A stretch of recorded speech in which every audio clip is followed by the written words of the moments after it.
yam brahma varnandra rudra marutaha stunvanti daboy Vedai Sangha Pada Kramo Upanishadoi Gayanti Yam Samagaha Dhyana Vashtita Tadgatena Manasha Pashanti Yam Yogino Yashantum Naviduhu Sura Suragana Devaya Tasmai Namaha. Om Shantihi Shantihi Shantihi. Our eternal salutations to that one who is the truth of life and existence, and whom the saints and sages call by various names.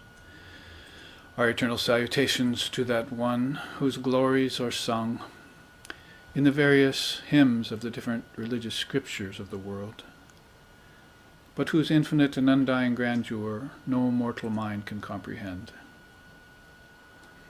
Our eternal salutations to that one upon whom the devotees meditate in the shrine of their hearts, realizing an ineffable presence in their deepest contemplations.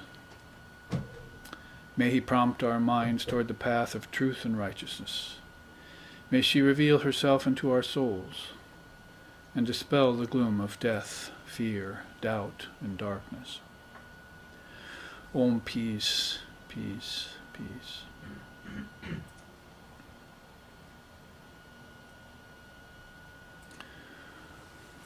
Om Sahana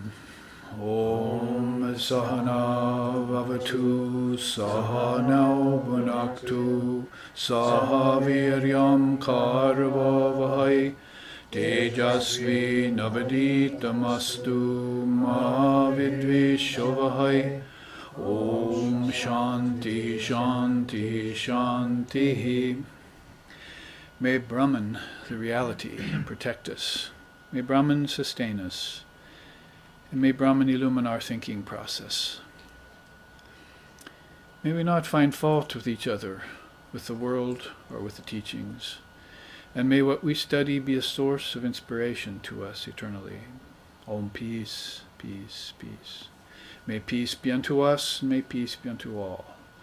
Om Hari Om.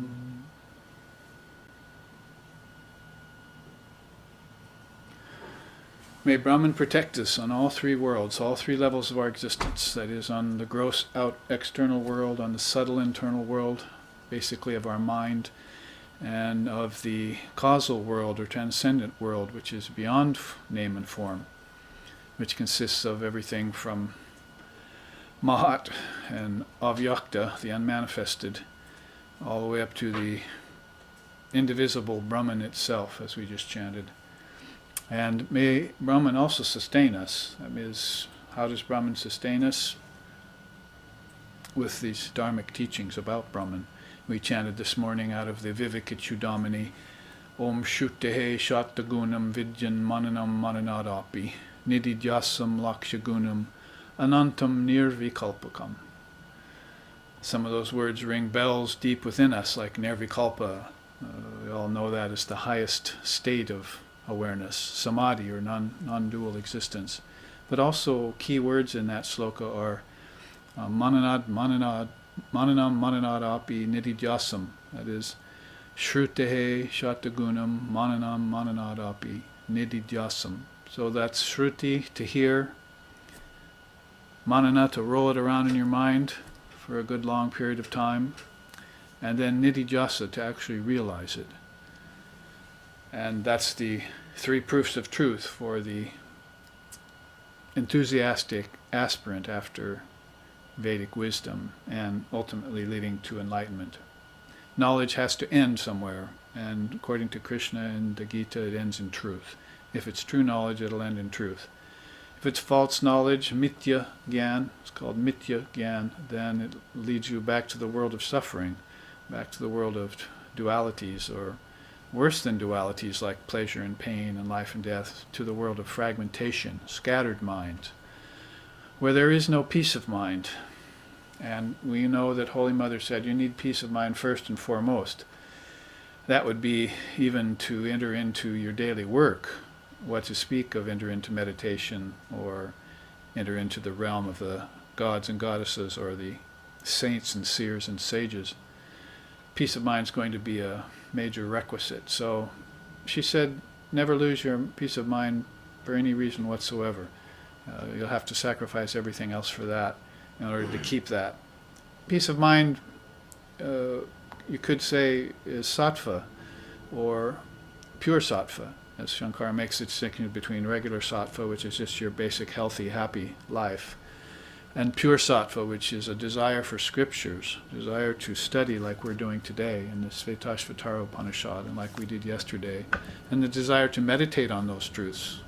You get my gist, Shruti, Mananam, and then finally you work it into your life, Nidijasa. You hear, and then you contemplate it, roll it over and over in your mind. You're not a wine taster rolling tongue over your tongue, or rolling wine over your tongue. That's for worldly preoccupations. But this sort of, metaphorically speaking, you have to do that kind of thing as if the mind is the tongue, and the scriptures are a great, rare vintage of wisdom that you don't get to hear that often. You don't get to, as I said yesterday, it's not spoken in households most often, not unless they're purposefully dharmic households, which we'd like to see more of. And you don't hear it at school and in college courses, and you're not going to learn it as you grow up through elementary and high school, and you don't hear it from your elders in this day and time, unless, of course, you're born in a country that has had it in its genealogy and its samskaras and its history for time out of mind for millennia, like say India, Mother India. So where do you hear this rare thing? You have to go seeking holy company. Satsangatve, and then nirmohatve, and so forth. That is, you get holy company, and that gets rid of your moha, makes you nirmohatvam, free of delusion. And when you get free of delusion, then nishchali, you get resolve, steadiness. You're resolved in the truth. You don't have any more doubts. And then you get jivan mukti in this life. You become a jivan mukta, that is, living, liberated soul. But nothing can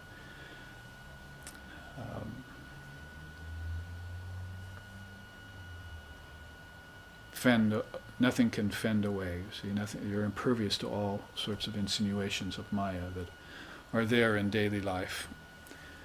And so that's what happens in a nutshell when you chant something like Sahana Vavatu, Sahana Vanaktu, or when you come seeking holy company and sit in the Sangha with a certain mind frame. Things like sleepiness and restlessness and attachment and attraction and aversion go away, and you begin to feel a sort of subtle bliss occupying your heart and mind. That's that peace of mind. And then that's going to be a signal that truth and bliss are coming. See, peace is always a herald to bliss. And especially if it's abiding, as it lasts a long time. The happiness that just comes and goes, that's suspect. Krishna says that in the Gita, what is sweet in the beginning turns sour later. That you want to avoid. But what is sour in the beginning that turns sweet later, that you want to take to yourself. So usually we think of studying of scriptures and having to sit quietly in meditation and still the active mind and those kinds of things as sour in the beginning. But with long-standing perseverance, which is one of Holy Mother's favorite qualities, those things start to turn very sweet, and that's that peace-bliss combination that leaves you well situated in life for any kind of eventuality, that is, any kind of trial or tribulation. What goes on around you in the collective consciousness, many of the components of that collective consciousness not being in peace, then you're impervious to that. You gain a kind of shield against that. And that's why we take teachings like Six Treasures and Six Divine Powers of God, which is coming from this sloka that we ended yesterday. Remember, we managed to work our way through 8 slokas, 7 slokas of the 4th chapter of the Svetashvatara Upanisad. Svetashvatara was this great rishi who passed his wisdom on. He was probably more recent of the ancient rishis, I don't know, 4,000 years prior to Christ. That's recent for Indian rishis. They stretch back much earlier to the very early great souls, Vedic rishis. So Svetashvatara was more contemporary as rishis go, so this Upanishad is one of the more recent ones in history. It's still quite ancient, of course, but it shows when you have slokas like we read yesterday. Brahman is the fire, Brahman is the moon, Brahman is the woman, the youth, Brahman is the old man tottering along on his staff, Brahman is the dark blue butterfly, Brahman is the green parrot with red eyes. Then you're starting to get into something very beautiful and deep and poetic, and the thoughts of a more contemporary thinker. He'd also be called a non-thinker. That's what Lex told me early. He said, I wrote a poem for him, and he said, oh, that's some of the best Vedantic thinking in that poem, or non-thinking, depending on how you put it. So you have to really stop the mind from thinking in order to get away from conventional thought, because that collective consciousness out there is influencing you. All the current trends, see all the latest scientific discoveries, all the new ways how to take care of your skin. You'll see skincare products they sent me yesterday on my computer. One of my students sent me, and I wrote back and they said, someone's using your address. I know you wouldn't be sending your guru advertisements about skincare. And she wrote back and said, yeah, someone's got a hold of my user. So I said, I didn't think that was you, unless you were kidding me. So all of those things that are a part of the eclectic mind that are trying to seep in, or mayic, they're trying to seep in, and you have this, hopefully your impervious shield up there of mother wisdom, dharma, that protects you, that sustains you. And then you can look out and not just when you see a butterfly or a green parrot with red eyes and say, oh, that's pretty, how nice. You could say, wow, that's a manifestation of Brahman, how precious, see how rare. What a special moment this is to be beholding that. And you have this sort of what they used to call zest for life, but that's been amplified too. It's not just the usual zest for life. You see people jumping into life foolish-minded, bubble-headed, you see. It's, this is my oyster, this world. I can just have fun here, you see. And then later on they find out it comes with a price, you see. And maybe that price is more than the price of, than the cost of pleasure that they bought with it. So that's why we sang yesterday that song by Ram Prasad, Abai Pade Pranasho Pechi Amiyar Ki Jamir Baire Kechi. I've purchased the name of Mother Durga in the marketplace of the world. And I sold it for the cost of my body. I gave my body away, and then to the marketplace of the world, and then the world gave me back what I wanted, the name of Kali, and now I just chant that, and I keep her tied to the tuft of my hair, so she'll always be close to my mind. She'll always be on my mind, he says humorously as a sort of aside. So that kind of divine remembrance is very highly coveted by the wise. They want to keep Brahman always on their mind. They want to keep Ishvara and Ishvari always on the mind. And so these divine powers. So with those slokas, we approach sloka 7, and where it said, there are two birds of the beautiful plumage sitting in the same tree, but one eats the fruits and one doesn't. One just sits in the sun. And the one that eats the fruit eats sweet and sour fruits and gets healthy and sick. And so it keeps looking up to this other bird that's just completely actionless and sitting noble in the sunlight of its own awareness, you see.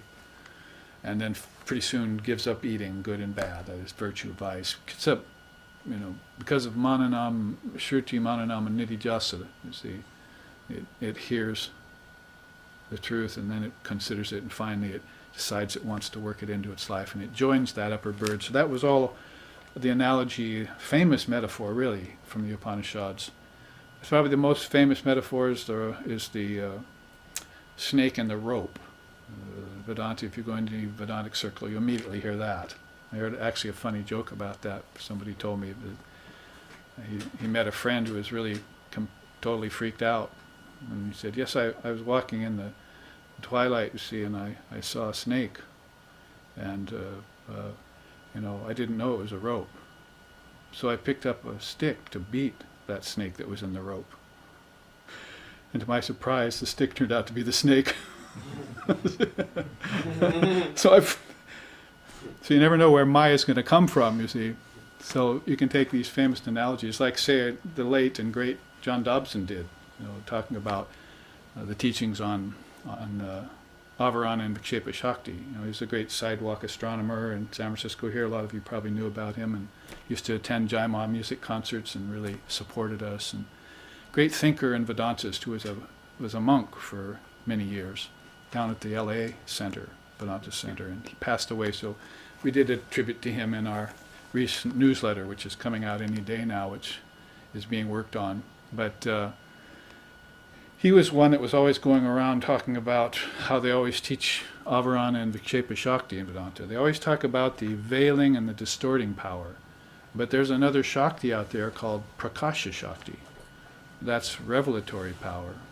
So nobody ever talks about that. So he was one of those that would bring out certain facets of the hidden facets of the Vedanta. So because Vedanta is the water, the flowers, not the weeds kind of philosophy. So why are we always talking about covering and distorting power? Why don't we talk about the revelatory power that's in Maya? And a lot of people can identify with that, and they react to it positively because they feel that there must be something more to this world than just illusion. As one young lady asked me yesterday, in fact, a young Vedanta student said, I was talking about the world and what Maya meant. How does Maya really mean outright illusion? And I said, no, Swami Vivekananda came and corrected that false description of Maya. People were calling it illusion. And he called it a statement of fact, that it's as real as long as you behold it, but then it will go away, so you can't call it real. And so Shankara says you can't call it real, nor can you call it unreal, nor you can call it a combination of real and unreal. It's just unfigurable. So don't try and figure it. So Sri Ramakrishna said, study Maya from a distance, never study it up close. Never try and get into it. Because once you get into it and try and study it, say like, the atomic particle. See, let's get in and study that. Or deep space, let's study that. As soon as you get into it and try and take that approach, you're considering it to be real. It never occurred to you that the atomic particle is changing at a billionth of a second and the Saturn's rings change all the time. And you're trying to study it and pinpoint it in Maya, so you're thinking it to be real, you're starting off on the wrong footing. You should have considered it to be an illusion, illusory by nature, empty by nature in the first place, and watched it from a distance. And kept your own vantage point, sacrosanct, see. Not give yourself away to matter. Because look what happens after several generations of that kind of study. See, God is forgotten, truth is forgotten, higher wisdom is sacrificed, and now you're just running a bunch of passageways in the ordinary mind and getting stuck in them. Like water flows along the same groove, you see, till it becomes stagnant. So with that kind of turn of mind, certain people will bring out these certain teachings. Well, there's a revelatory power in everything you see, taste, touch, hear, and smell. A revelatory power. You're just not finding it. You're just succumbing to the veiling power and the distorting power. See? Oh, I'll just accept it at face value. So then you're saying it's real, you see. Well, the appearance is real. And then so that's half of the quotient of Maya. No, it's not real.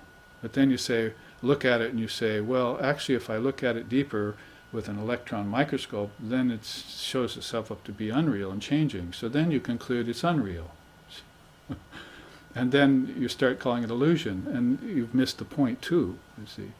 It's a statement of fact as long as you see, taste, touch, hear, and smell it, but your senses are limited. So you're going to have to go the full distance and say it's both real and unreal.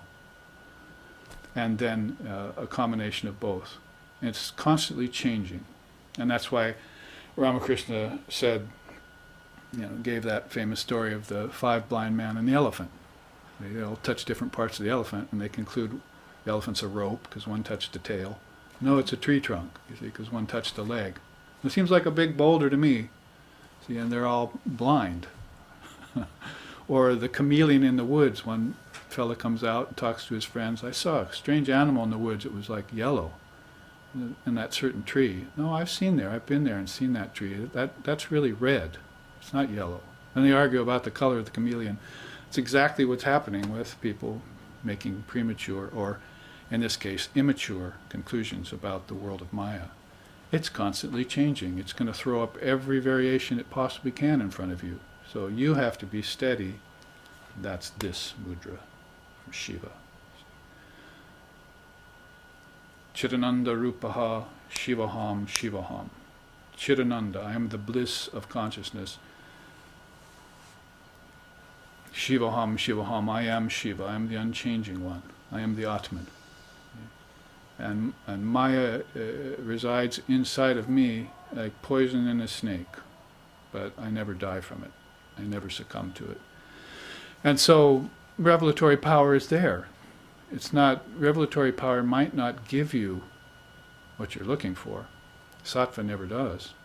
Balance. You have to go beyond balance too. It has to be a transcendental position that you reach. That's why he ends the sloka nirvikalpakam. First Shruti, then Manana, then Nididhyasana, but it has to end in nirvikalpakam. It has to end in nirvana. Say the saints who have experienced nirvana. So you might want to take their word for it, since they're the experts in the field. Ramakrishna used to say, you have an illness, go to a doctor. Have a court case, go to a lawyer. See? Want to buy eggplants? Go to the marketplace. See? But if you want to know about God, where are you going to go? To a lawyer, to a doctor, to a scientist? Oh, you're going to have to go to a seer of truth. Or a sage, or at least a saint. A saint has that faith in God that comes from the heart. So the heart chakra has opened. So whether you talk about it in terms of metaphorically, like 2 birds in a tree, or whether you take it deeper into actual study of philosophy, and how Maya shifts all the time, and how to practice witness consciousness in order to get to a higher state of consciousness. The Upanishads give you all those perspectives and the methods. But you would probably say Upanishad isn't much for method, because they figure you've already practiced the method and you found the method wanting. So you like japa, right? You've done the mantra and you found it wanting. It didn't lead you to the goal. It was a means to the end, but it didn't actually get you into nirvana. So Holy Mother, who is perfect at japa practice, Sri Sharda Devi, she said, japa is a practice, it's not an end in itself. But it purifies the mind so that the mind can see Brahman. So the mind will become transparent and Brahman will show up as the underlying essence of the mind and heart, you see, and matter, underlying essence of everything. You just can't see it because the mind's in the way, clouding things up. So therefore you use japa to practice, and the practice then leaves you in a pure state, and then wait for a while in that pure state. Ramakrishna used to say, to get butter you have to churn milk vigorously. But after you churn it, butter's not there yet. You have to put it in a very quiet place for a while, and then the butter floats to the surface, the cream, and you coagulate that and you've got your butter. So he's talking about meditative practice, not teaching about farming. Go to a farmer for that. He's using it metaphorically to tell you, that after you churn, that's sadhana, vigorously with this wisdom, which is the churning pole, you see, Then sit in a quiet place and wait for that essence to rise up from your mind that you just churned. See? Then when you see that essence, gather it together, you see. It's separate from the 2%. You see. Now you've got the essence, and then you've got the leftover thin liquid, you see. That's the world, but the butter is the essence. It was in the world all the time. So that's what revelatory power is like, you see. It's there, Maya's pointing to it all the time, but you're succumbing to the veiling power and the distorting power of Maya. You prefer that for some strange reason, rather than the revelatory power. So that churning takes a little effort, takes a little brawn, takes a little muscle, and so forth. So you're going to have to, in order to get that butter of non-dual essence, you're going to have to strive. Seeking and striving is key to Advaita Vedanta. I say that to all of those watching, live streaming too, that we don't believe that Advaita Vedanta is just a mere pronunciation, I am Brahman, or I am Shiva, or I am that, or who am I? That's not enough. You have to prove it to yourself through rigorous spiritual practices. That's the proving ground, sadhana. Otherwise you're always in doubt. Am I really Brahman? Sometimes I don't seem to be Brahman. Sometimes I seem to be more worldly. Sometimes I seem to be confused. Sometimes I seem to be suffering from death and disease, you see, as Maya changes all around me. And so to really make yourself impervious to change, changeless, immutable, then you're going to have to prove it to yourself through your own spiritual self-effort. So my whole point is that the Upanishads don't contain a lot of method. You're not going to look through the pages and say, well, how do I do that? How do I do that? They figure you already heard the truth, Shruti, meditated on it, manana, and you're at a place where you nidijasana, you want to work it into your life, you want to realize it. So now they come along and give you the conclusion of things, you see. And they give you the conclusions of things on the level of qualified non-duality and non-duality, because few of us can jump straight to the non-dual position and just live there. Be like living at the ocean for months and all of a sudden going to the top of Everest and trying to camp out. See, you're not even acclimatized to elevation yet. So spiritual elevation has to be, you have to acclimatize to it. It's rarefied air. So that's non-duality. So a lot of these teachings that are metaphorical, poetic, and qualified are teachings that help you acclimatize to a higher position. Like this one we're on now, which is 8. Of what avail are the scriptures to that one who does not know the indestructible, highest ethereal being, in whom the gods and the Vedas reside? Only those who know that are satisfied. Only those who know that, with a capital T, are satisfied. So scriptures, gods and goddesses, as we were talking about recently and so forth, all reside within you. All of them reside within Brahman, and Brahman is the only thing that satisfies. That, tat tvamasi, that thou art. That kind of non-dual wisdom is the only thing that's going to really fulfill you. And so, in order to know the indestructible, you make your way through that one who has all the clues and powers. So this chart, we can call it forward for a minute, and you can see around Sri Ramakrishna Paramahamsa's birthday, which we just celebrated last night with a very beautiful puja, we see that his picture graces, 2 of his pictures actually grace this chart. In the first part of that chart, we can open it up with this saying by the father of Vedanta, Vedavyas. As the web comes out of a spider, as sparks come out of fire, so this whole universe proceeds from the beloved goddess, the primal force of existence. We salute her, the Mahashakti, within whose Mayic power this whole universe, moving and unmoving, is projected, sustained, and withdrawn. We salute her, the primal power, within who the whole universe is projected, sustained, and withdrawn. They sing like that quite often too. Namo Namaste Sharanye Shive Sanukampe Namaste Jagadvyapike Vishwarupe Namaste Jagadvandya Padaravinde Namaste Jagatarini Trayeturge Namaste Jagachinja Manaswarupe Namaste Mahayogini, and so forth and so on. See?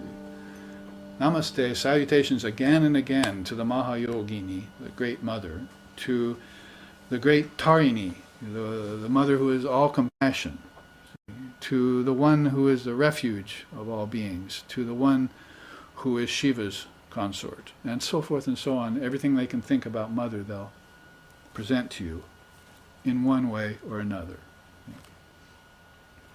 to try and impress upon you the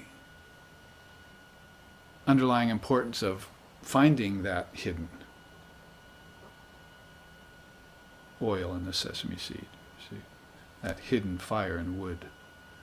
Everything that you need the revelatory power for, to bring out the essence, because essence is always covered in form. The world is created out of chaos. I think that's one thing in which Vedanta and science could agree on. Either it's the Big Bang, of course that's just the physical world, or it's the disequilibrium of the gunas. See, the gunas were nice and balanced and weren't insinuating themselves. Then all of a sudden, the possibility of slothfulness, restlessness, and balance comes. Why do I need that choice? You say, who's in charge of this universe, right? Somebody complained at me yesterday, you see. There must be somebody that I can blame for all this mess, besides myself. And so there it is, you see, the natural inclination of things to break into many parts. I was happy in homogeneous awareness, thank you. I didn't need the gunas to come spilling out so that I had a choice between being lazy, restless, or balanced. What a drag, you see. I didn't want, balance would be okay. I'd need to get to transcendence, maybe I'd realize that, but I have to, in the meantime, put up with slothfulness and restlessness? What nonsense is that for the noble Atman, you see, who is always one and unchanging, in whom the Maya cannot penetrate, see, who is impervious to change. Why should I have to put up with that? So I think I'll shift things around here. If Maya's good at shifting things, I think I'll do some shifting of my own. See, Maya's not the only shifty one. I'll outshift her. See. In fact, I'll sift her. Sift her out of the picture. So whether you sing it or whether you say it, that import of these divine powers as helpers. So when Christendom tells you, you get to the Father through the Son, this is what they're talking about, really. There are divine powers, heavenly powers, trans-heavenly powers even, that are in the picture, and if they're a part of the revelatory power called Prakasha Shakti, why are you running after other kinds of problematic things, you see? I mean, you're running after illusory things and suffering the effects of them when you could be just pursuing these things like Shri. Somebody asked me yesterday, what does Shri mean? At satsang, or day before yesterday. And I said, this actually has many meanings, like most Sanskrit words, but the first is a sort of appellation of respect or reverence that you put towards someone who's a revered person, Sri Aurobindo, or Sri Ramakrishna Paramahamsa. So a little bit like Sir, if you rearrange the R and the I, but Sri has a more reverent connotation to it than just respect. So, but Shri also means the goddess of wealth. Her name is Shri. Padmini or Lakshmi. They call her by a different name. Kamala. Shri is her name. She's the goddess of wealth, so necessarily then, as one of the powers, it would be unlimited abundance. It's one of the six great treasures that Sri Ramakrishna talked about. Unlimited abundance. Then there's also Bala, magnificent glory. There's also Aishvarya, irresistible strength. Sometimes they even call that lordship, because a certain soul becomes so capable at operating the powers of the cosmic process that they can take over whole heavenly worlds, and then they can practice lordship of all these beings. Sort of like the parents of a large household, you see, or something. They have older children, middle children, younger children, dogs, cats, birds, garden full of plants and trees. So they're lord over that whole little realm, you see. So magnify that much over, and you'll find these gods have Aishvarya, lordship, or irresistible strength. Then Vijnana is there, penetrating wisdom. That's one of the great treasures that the seers seek after. And Tyaga, renunciation. You always find that these teachings will give you a higher perspective to operate from. Like, for instance, how can I put natural renunciation together with unlimited abundance? I've got all this unlimited abundance, but I shouldn't own it, is sort of what they're saying, you see. I shouldn't possess it. I shouldn't call it mine. It's mine, but I shouldn't call it mine, because that leads to problems. Ownership is a problem. Custodianship, not so much, you see. Because, why? Because Aishvarya is custodianship. See, I'm going to practice lordship over all these beings that are my minions, see. But I'm going to make sure I do that without the least amount of attachment, see. So you see how you can take these great teachings and principles, and where they seem contradictory, put them in perfect order with one another, so that you have a picture of what he is like, what she is like. You have the perfect picture of Ishvara and Ishvari, the perfect soul, like a Vivekananda, and Nitya Siddha, Ramakrishna called him. He's the perfect soul, eternally perfect. It'd probably tend to be that way if you sat for meditation for 700 years at a time, outside the body, like he does. He leaves the body, he doesn't go into a slothful state, you see, and come out upside down, being spanked on the butt by a doctor with your mantra being wah, wah, wah, you see. He didn't spend his time outside the body in a comatose state, in an unconscious condition. He went straight into meditation from death. His death was a meditation to him. He used to tell us, sit, now give up the body, give up the breath, give up thoughts. And it's classic meditation. I showed it to you yesterday in the Dissolving the Mind Stream chart, right? Which is the name of our new book, just available. No. See, Dissolving the Mind Stream, bit by bit, back inside, from Deha to Indriya, from Indriya to subtle Indriyas, into the prana, from prana into manas, manas into buddhi. Those are Sanskrit words, but basically it's just body, body, elements, senses, and mind, and intellect, and withdraw them back into each other, because each came out of the other. They spilled out in quintuplications, didn't they? Fives. 5 senses, 5 elements, 5-fold mind, so forth. 5 pranas, 5 forms of prana. So take them back in, 5 at a time, or 1 at a time, and then by 5s, and dissolve them back into your own mind, where they came from. And then you're a master of inner and outer, you see.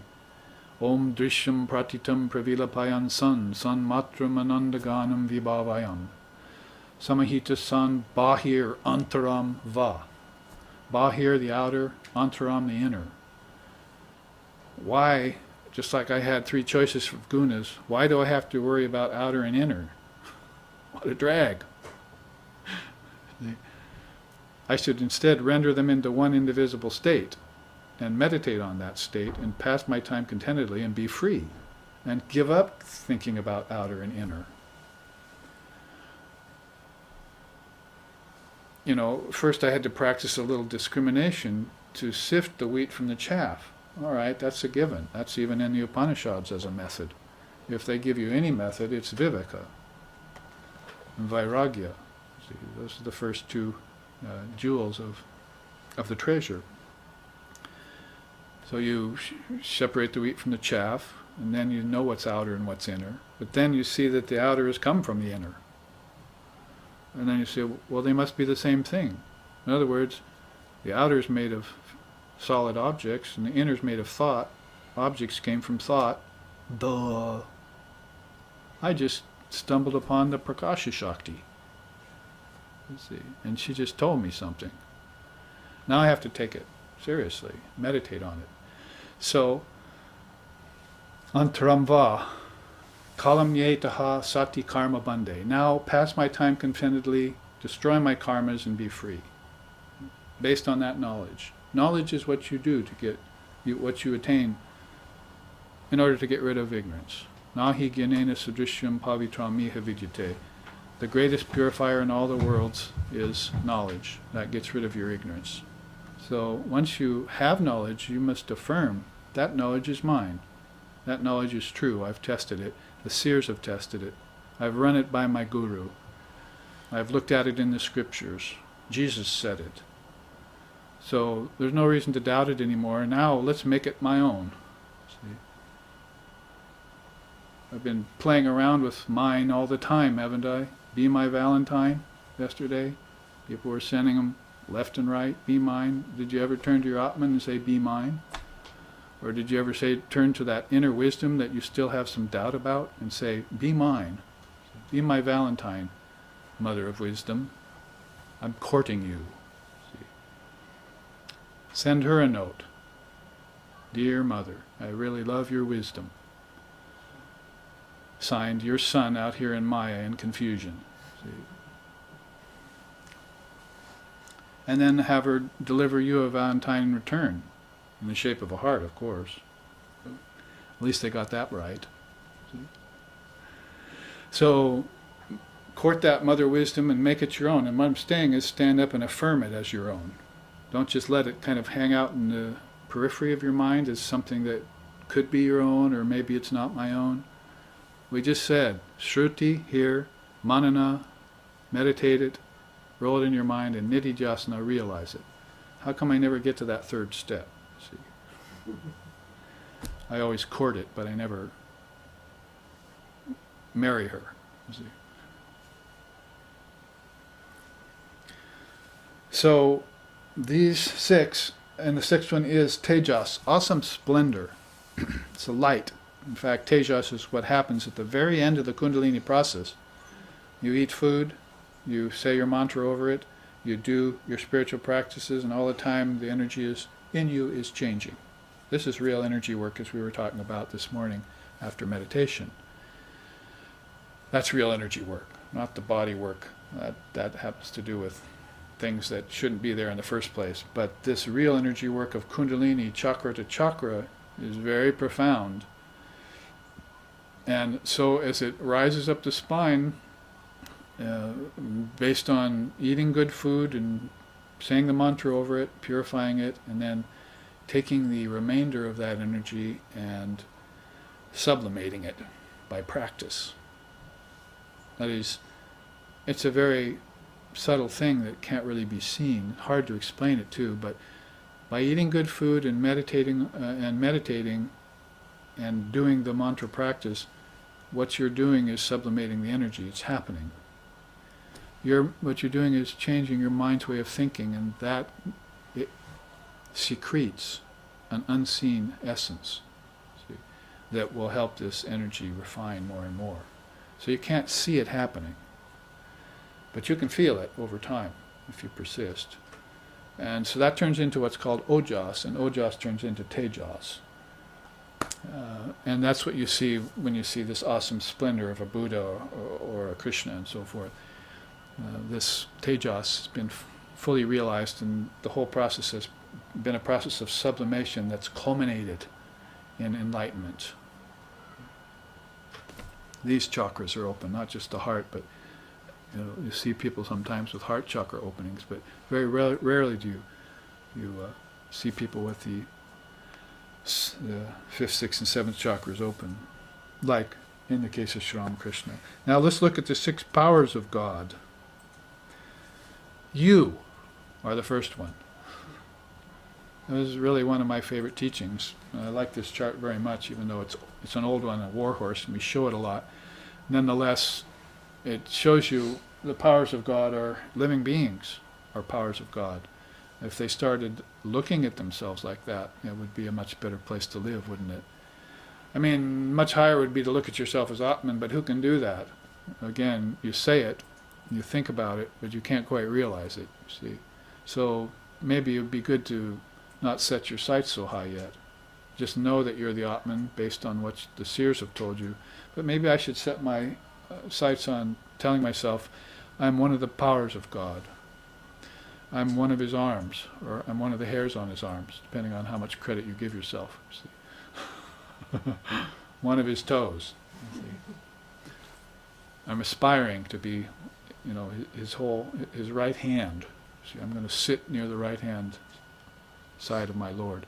So, in the meantime, they tell you this is one of the powers of God. You yourself are that. And this quote that Master says, the jiva, that's the embodied being, is at first remains in a state of ignorance. He is not conscious of God, but of multiplicity. Then he becomes conscious that God dwells in all beings.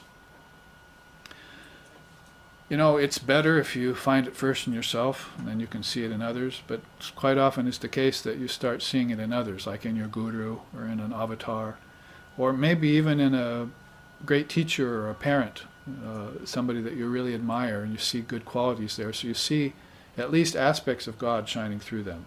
It might be mixed with other things in the case of ordinary human beings in the world, but you'll have to go into holy company to see a greater manifestation of that power in beings, and then you'll know more and more that it exists and that it can be attained. That's called exemplar. In Vedanta, we're not so enamored of the thought of Savior, because I have to save myself, you see. But we like the idea of exemplar, that I can look at a great being and see what's to be done, and then emulate that. See. A monkey imitates, but a human being should emulate. You don't go to a zoo to see your ancestors in Vedanta. Your ancestors are great beings. They're powers of God, not mere monkeys. So that first divine power is a very intense one. It's something to wrap your mind around, and then go out as a ray from a sun every day. Don't stifle yourself, but be a ray from that sun. Jagat, the universe itself, is a power of God. The universe is God's glory. People see his glory and forget everything else. They do not seek God. This universe has evolved from God. So, puts it in the right order. This is a put it in the right perspective, right order teaching. You see, because you say, "Oh, great, the universe is God's glory," and you say, "Great." You see, I thought it was an illusion. I guess Vedanta isn't right. And then all of a sudden you think, well, wait a minute, where's God in it? If it's just his glory, am I just going to get obsessed with suns and sun rays and sunsets and half moons and full moons and so forth? Am I going to get drawn out into space or into the atomic particle? Where's the real essence in the thing? Oh, I see, it's not a thing. It's in all things, but it's not a thing. It manifests as all forms, but it's not a form. It gives names to everything, but it's not a name. See? Then you're on the right track. Right order, right perspective. One of the first of Buddha's teachings. Right perspective, right orientation, Eightfold Path. A 6 or 7 year old boy yesterday told me, he said, mentioned something about Buddha, and he said, "Oh yeah, Buddha, who gave us the fourfold, the Four Noble Truths and the Eightfold Path." Oh, really, you know about them? A 7-year-old Western boy? Great, excellent. And he's not going to a Buddhist monastery to learn that. He's getting some of it vicariously through religion and school and so forth, making its way back into the thinking process. Oh, it must be important. Now you can get a brand new T-shirt that SRV has put out, you see, for our fundraiser. It has one of my sayings across it. There is no such thing as a foreign religion. And underneath that, all religion is indigenous to your soul. So we bring back that kind of person with the universal mindset. All beings have it, but Maya has covered it or distorted it. Tamas, Rajas, right? Avarana and Vikshepa. But can we bring out the revelatory power in the child, in our schooling, in the parents first, so that they bring their children amongst truth seekers and truth teachers? See, that would be something of a remarkable step towards returning to the Dharma.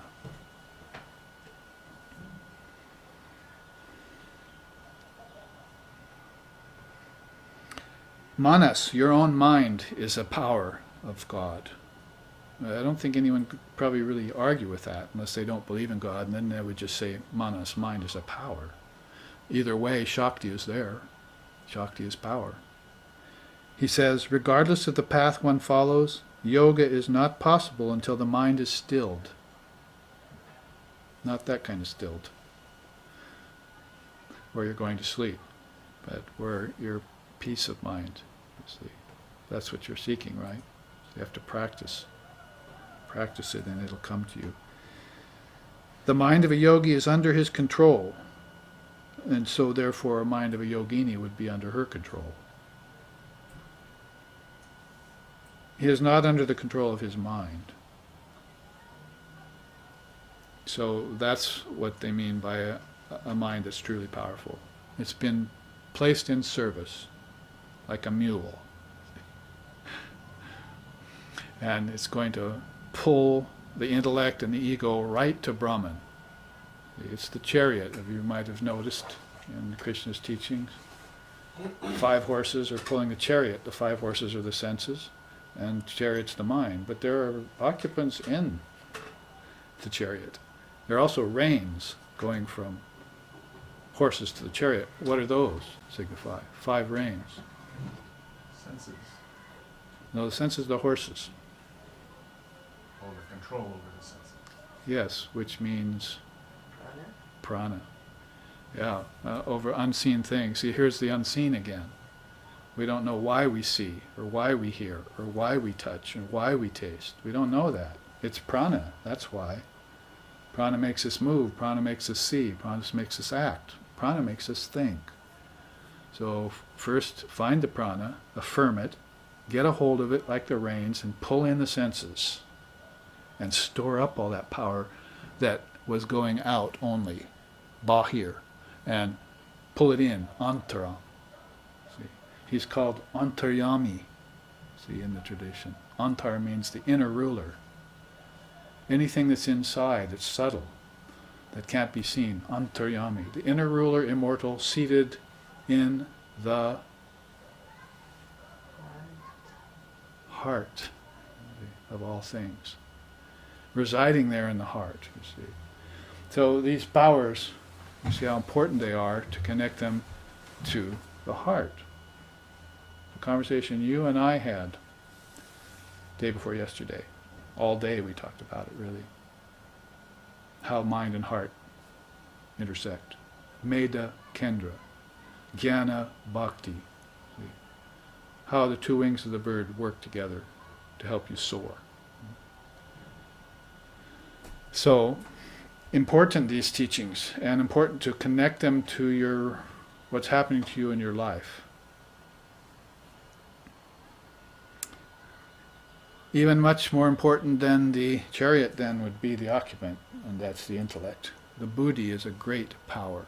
I would say one of the greatest, if not the greatest, in all the worlds is intelligence. It's unfortunately a little bit underrated in this world, or it's applied only to the secular side of things, which is a conversation you and I were having this morning. The mundane, secular, materialistic way of thinking, and its stodgy, narrow confines. You see, beings are rolling, minds are rolling along that way of thinking, and unable to get out. Like Buddha said, get out of the river on the banks, and then you'll start to truly see. You see. So intelligence of a much higher kind is very, very underrated.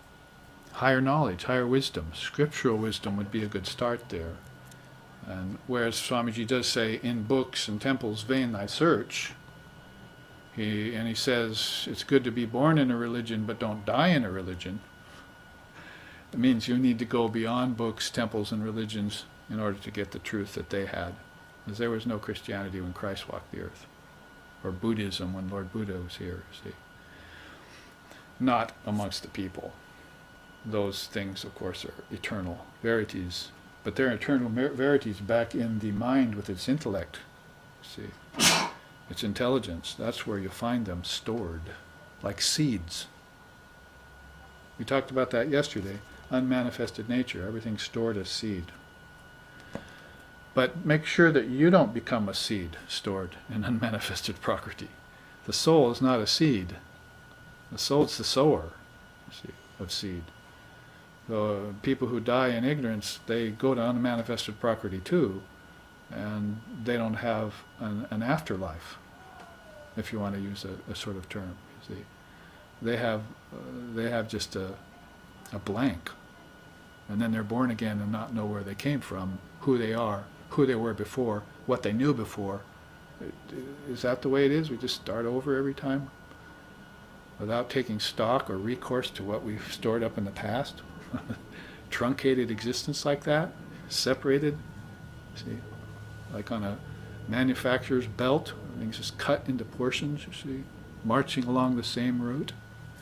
Or are we going to have an ingenious turn of thought? See, again, getting a hold of the revelatory power and everything, and begin to think in ingenious ways. And beyond the genius, the seer, the yogi, the realized soul, beyond the genius. So he says about intelligence, a man's intelligence is very delicate and can get covered, distorted, or misled. He must therefore practice many austerities so as to acquire divine knowledge. Of all the things that we admire about Ramakrishna and his order, that would have to be the most right there. Their natural renunciation of the world. They weren't born to enjoy the world. They weren't born to be misled by the world, thinking it to be real. They were in full knowledge of their soul. And when they went to Ramakrishna, they wanted that, take that soul that they were in full knowledge of and have him hone it further. So you have a Vedananda walking the Himalayas barefoot in the winter and not even noticing it. Totally out of their body. Doing intense practices in Varanasi or Vrindavan, or going on pilgrimage, wandering over the breadth and depth of India, the whole subcontinent. Finally, Vivekananda left and jumped the ocean like Hanuman and came to the west, you see, to bring us that knowledge, which is always a matter of stored up renunciation. When you're eating food and sublimating it, like didn't I just say you store up the senses instead of from going out, you store them up inwardly? Well, it's the same when you start working with mind and intellect. You want to store up its energy too, and that results in a natural renunciation. You have a store of renunciation, and you prefer living with nothing. Before you started out saying, I don't own anything, I shouldn't own anything, but you end up saying, I don't care to own anything. It's not a matter of having to renounce anymore. It's just natural. So natural renunciation is like that. And look at what he says here. A man's intelligence is distorted by covering power, distorting power, and misleading power. So there you have again tamas, rajas, and sattva, don't you? Sattva misleads you into a happy existence, thinking that that's all there is. But you're going to have to transcend that. And the final two. Prema, love, would certainly be one of the great powers. He says, what is prema? Let's hear what Sri Ramakrishna says about love. The one who feels it, this intense and ecstatic love for God, not only forgets the world, but also forgets even the body, which is so dear to all. Does it sound like the definition of love you've found in other walks of life? Are people running around saying, oh, I'm in love with God, I'm in love with God? Or are they in love with some fool who's only going to divorce them in a couple of years, or take their money, or leave them high and dry? See? What is real love? The duck loves the water, but the water doesn't love the duck, he said. So love is one-sided in the world. When you learn that lesson, then you can begin to love in the right way, and you love the right thing. You love the right thing in the right way. We're back to Lord Buddha's right perspective. You see. You've got your ducks in order, because the duck loves the water, but the water doesn't love the duck. So you have your ducks in the right order. You see. And then it all proceeds naturally. And he says, one of the tests of that is that if you forget the world and forget your body is usually so dear to you. Vivekananda came here and he said, oh, they're fine people, the Westerners, the Americans. The only problem is that money is their God. They're generous to a fault, and they're good, good-minded, but the problem is that money is their God. And you've never seen so many instruments for cutting the hair, painting the face, cutting the toenails, the toilet. You see, never seen such people so fascinated with their bodies as these people. So he made those comments about us, whereas he looked in the mirror and couldn't even recognize himself. See? Ramakrishna never saw himself, except he was looking in a river one day and saw himself and said, who's that? You see, they took a picture of him once and he didn't know it. Later he saw that picture and said, this shows a man in a very high state of samadhi. As if he didn't even know who the man was, you see. So can I live without paying so much attention to my body? Maybe it's more like I should live without paying the least bit of attention to it. Or, as the scriptures say, just enough to keep it healthy, so that it can do its job. And things like mind and intellect can begin to take the forefront. See? And body can just become something that follows along like a trained puppy, see? And doesn't cause problems, like pride and arrogance, and catering to the physical only, you see.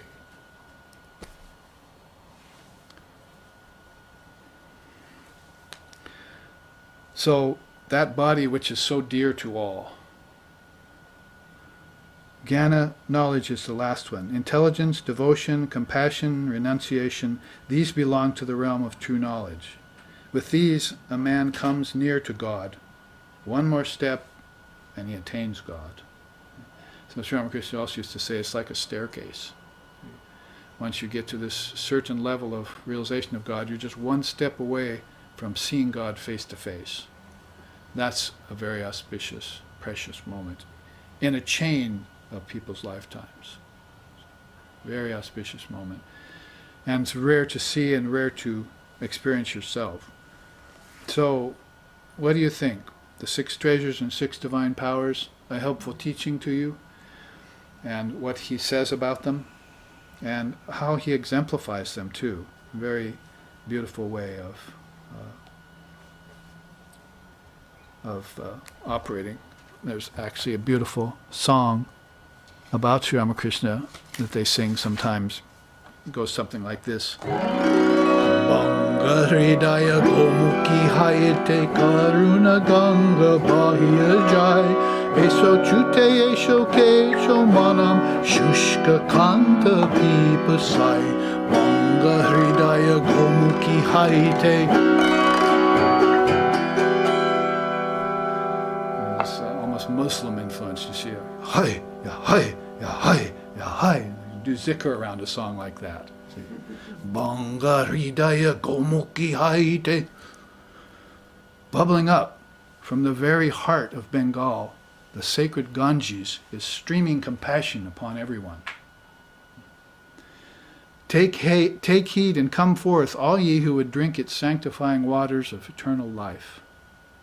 And then the song goes on, from birth to death, and death to birth goes the soul, driven inexorably by the burning fire of unfilled desires. Come, friend, the phenomenal world is but a mirage, and you have exhausted yourself chasing illusions. One dip in the river of Ramakrishna will refresh you completely, and it will remove all sorrows and anxieties. So, sing with me. Banga Hridaya Gomukhi Hayate, Banga Hridaya Gomukhi Hayate, Karuna Ganga Bahya Jai.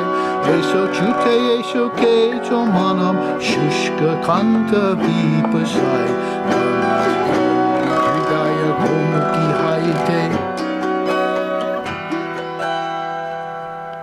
Take a dip in the river of Ramakrishna, and you'll be dipping into these kinds of things. The world is illusory, a world of phenomena only, and you're exhausted yourself chasing illusions. So why not chase something more beneficial? Make these your new, how do they say it, list. Bucket list? Huh? Bucket list? Bucket list, thank you. Make this your new bucket list, you see, and all those other things you thought you wanted to do, like climb Mount Everest or something, put them off for a while. From the highest mountains to the deepest oceans, we've seen this earth and what it has to offer. But what we haven't seen are the divine powers of the Lord. And guess what? You are one of them. See the irony of it? You are one of them. Are you acting like it? Are you thinking like it? Then step up. Step up. Measure yourself by a new barometer. Take a temperature. See where you're healthy and where you're still lacking. I think we'll just sing that song over and over again till the break.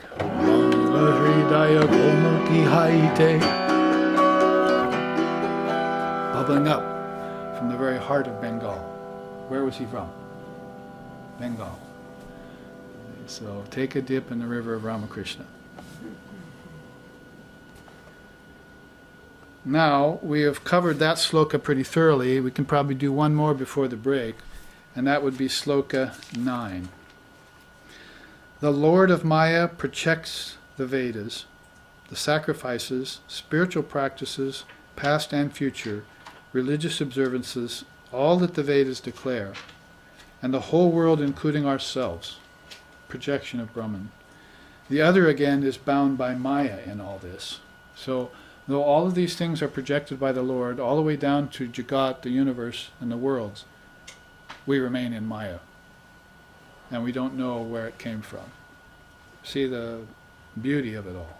Putting it together with a collected teaching like this, how people are so covered, their knowledge is so covered about the divine nature of things.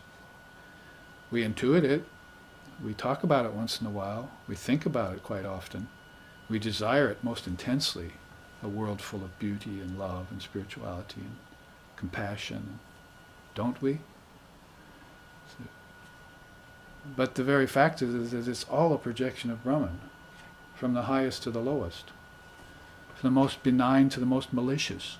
Everything, a projection of Brahman. See? And the key word in Vedanta is projection, not creation. God doesn't create. See? To create something out of nothing is not possible, so it always existed. And to take something into a form, you see, is also not possible because it's formless in its nature. To see something in form means it must have been formless before you put it into form. Wasn't the invention of the inventor formless before he put it into form? So everything comes out of formlessness. So when they say this is a projection out of the great mind, then if we want to make our way back to the great mind, we're moving towards avyaktam. In Sanskrit and in Samkhya philosophy, Mahat stands just below avyaktam, which is the unmanifested. So Brahma, Vishnu, and Shiva would be the first manifestation, the Trinity. And that's the very first semblance of form you could possibly recognize, like catching a slight whiff of form on the air, you see, as it drifted by. Very, very subtle, that you would go back and have darshan, communion with cosmic principles that deep in you. That deep in you. Dupa, dupa, dupa. So dive deep in the ocean of God's beauty. If you descend to the uttermost depths, there you will find the gem of love. So, are you willing to dive deep? You put on your aqualung suit, store up some oxygen, some prana, some energy, and take a deep dive in meditation and find the gem of love. Or if you don't, practice again and again, dive again and again until you find it, and build up some lung power as you do. See? It's a long, hard row to hoe. This is a razor's edge path. And you're not looking for gross results. They're all subtle. You might already have found them, but you don't know it yet, you see. You might already found that you are divine, but you don't really know it yet.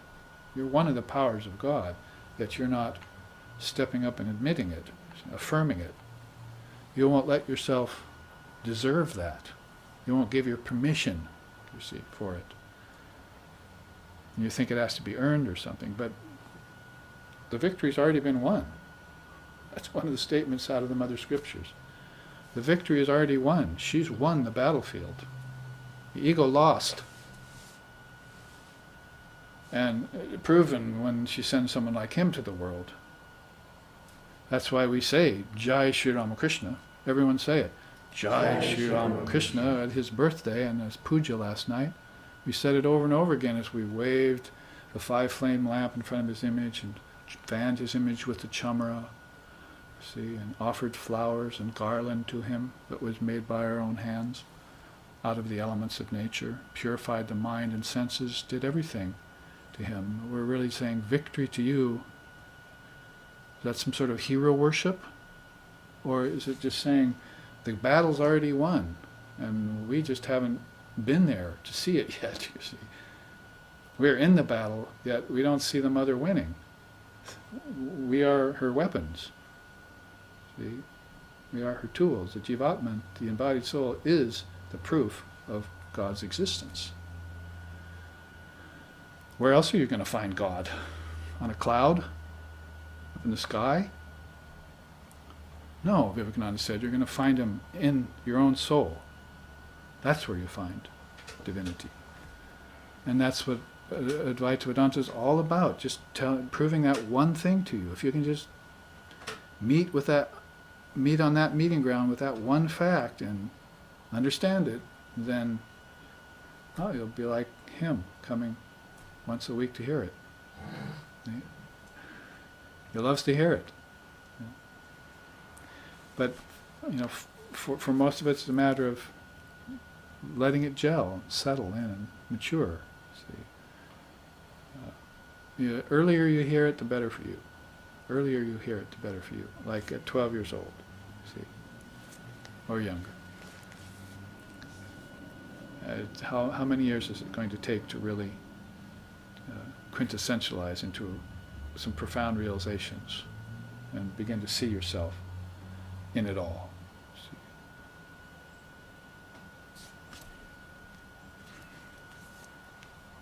So the Lord of Maya projects everything.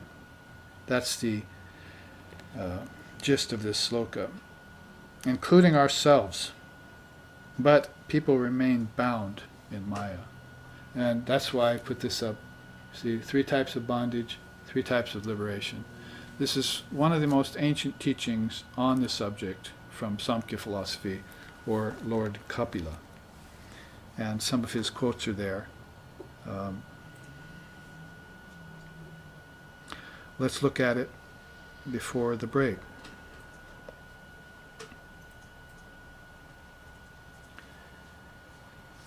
It puts everything in terms of the soul and nature, Purusha and Prakriti.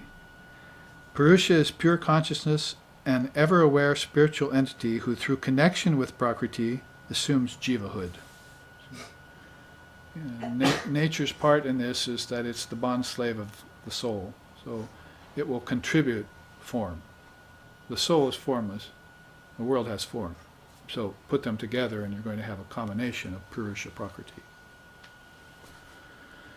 And those who associate with the form are fine. Those who identify with the form, back to the quote, you see, back to the sloka rather, they stay bound in Maya. You see, they identify with the form as if it were real. But those who merely associate with it, they're fine. They can play, like at recess. Ever wise, ever free, the Purusha never actually falls into the bondage of ignorance. When I'm talking in the vein I just was speaking to you, I mean you're never in ignorance. Ignorance is in you. So get rid of it. That is, you don't have to be one of those that's bound in Maya. If you heard this truth early on, or if you've meditated on it for years or decades, then it's about time just to slough off your skin. Get thee behind me with all the rest. Right? Because the sooner you do that, the surer success, faster, swifter, and surer the success is going to be. See? You can't end up brooding on a lot of things that may never happen.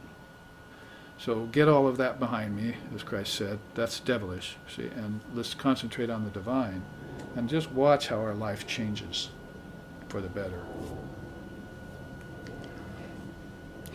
3 kinds of bondage, basically put in a nutshell: to nature, to sense objects, and to money. Basically, I can jump to the chase there, or conventional life, but money supplies conventional life. Money can also supply the Dharma, which would be ideal, but usually not the case in the greater percentage of the world. Now, we don't know a lot about Lord Kapila, and his scriptures have all been lost except 1 or 2, like this Tattva Samasa Sutra that I gathered some of this information from. But here's some of the sayings around the teachings that he gave that influenced everything, everyone, through all the Vedic period, and Vedanta, Yoga, Buddhism, Tantra. What Kapila did by gathering the 24 cosmic principles and teachings like the 3 kinds of bondage and 3 kinds of liberations influenced everyone in India and in other traditions too. He says about bondage to nature, Prakritika Bandha. Prakriti, nature, is the primordial source of all evolutes. The greater amount of it remains unmanifest. Right away he gives us the teaching that it's formless in its essence. And this is the tip of the iceberg. Tip of the iceberg. Not the bulk. What you're seeing here in all its glory, Mala, that attracts you so much, attracts you away from the fact that most of nature is unmanifest. It's below the surface. And Vedanta is very, very good at getting below the surface. See? Appearances are not going to do it. You have to get the real meaning of the thing. Like outer tree, inner tree, and essence tree would be a teaching from, say, Buddhist schools, like Dalai Lama says. The outer tree is wood and form, the Maya, nature. Inner tree is atomic particle tree. Essence tree is Buddha nature tree. See? One's the essence, the other's a thought, and the other's the everything that came from the thought. So that's unmanifested Prakriti spilling out into manifested Prakriti. A tip appears. What is manifest, beings identify with it, taking the non-eternal for the eternal, the impure for the pure. They mistake the trans-evolutional Purusha for evolving matter. You're mistaking your soul for matter. So, he doesn't mince words or mess around. In fact, what he said right there is pretty much part of the essence of Vedanta, isn't it? So around nature, he wants you to know there's a manifested side and an unmanifested side. And that's going to be very important to you when you come to understand all of these teachings that are going to help you define that further. And when you come to know Ishvara. You know, sometimes they sing about Ishvara in such beautiful ways. I would venture to say that the way it's sung in this particular hymn is known by everyone, because Mahatma Gandhi loved it and used it when he sings Raghupati Raghava Rajaram Patita Pavana Sitaram Jaya Raghupati Raghava Rajaram Patita Pavana Sitaram Sitaram Jaya Sitaram Bhaj Pyare tu Sitaram Ishvara Allah Tero Naam Sabko Sanmati De Bhagavan Ishvara Allah Tero Naam Sabko Sanmati De Bhagavan Jaya Raghupati Raghava Rajaram Patita Pavana Sitaram.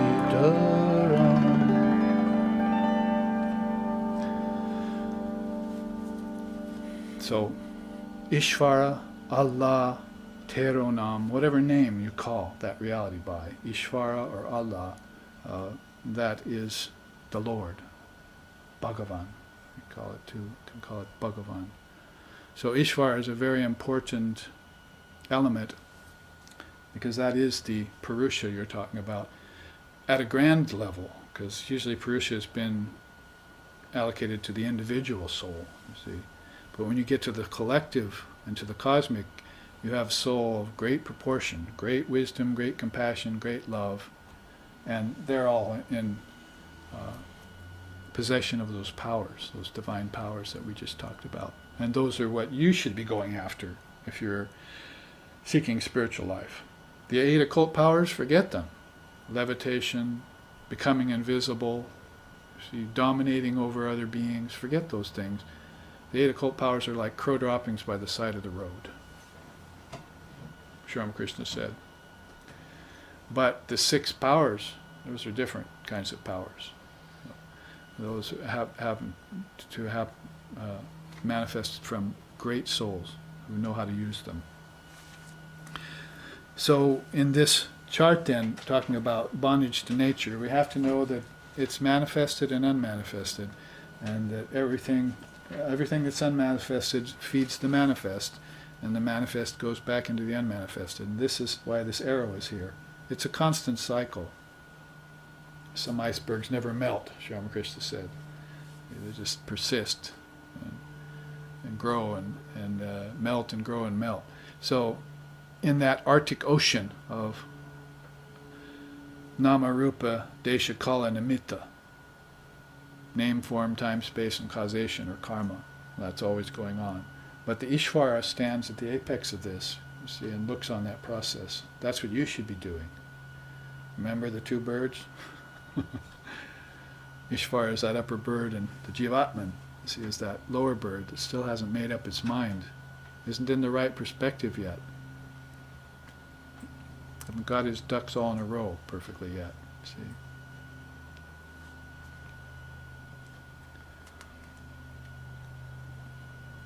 let's look at, in the 5 minutes remaining, Vaikritika Bandha.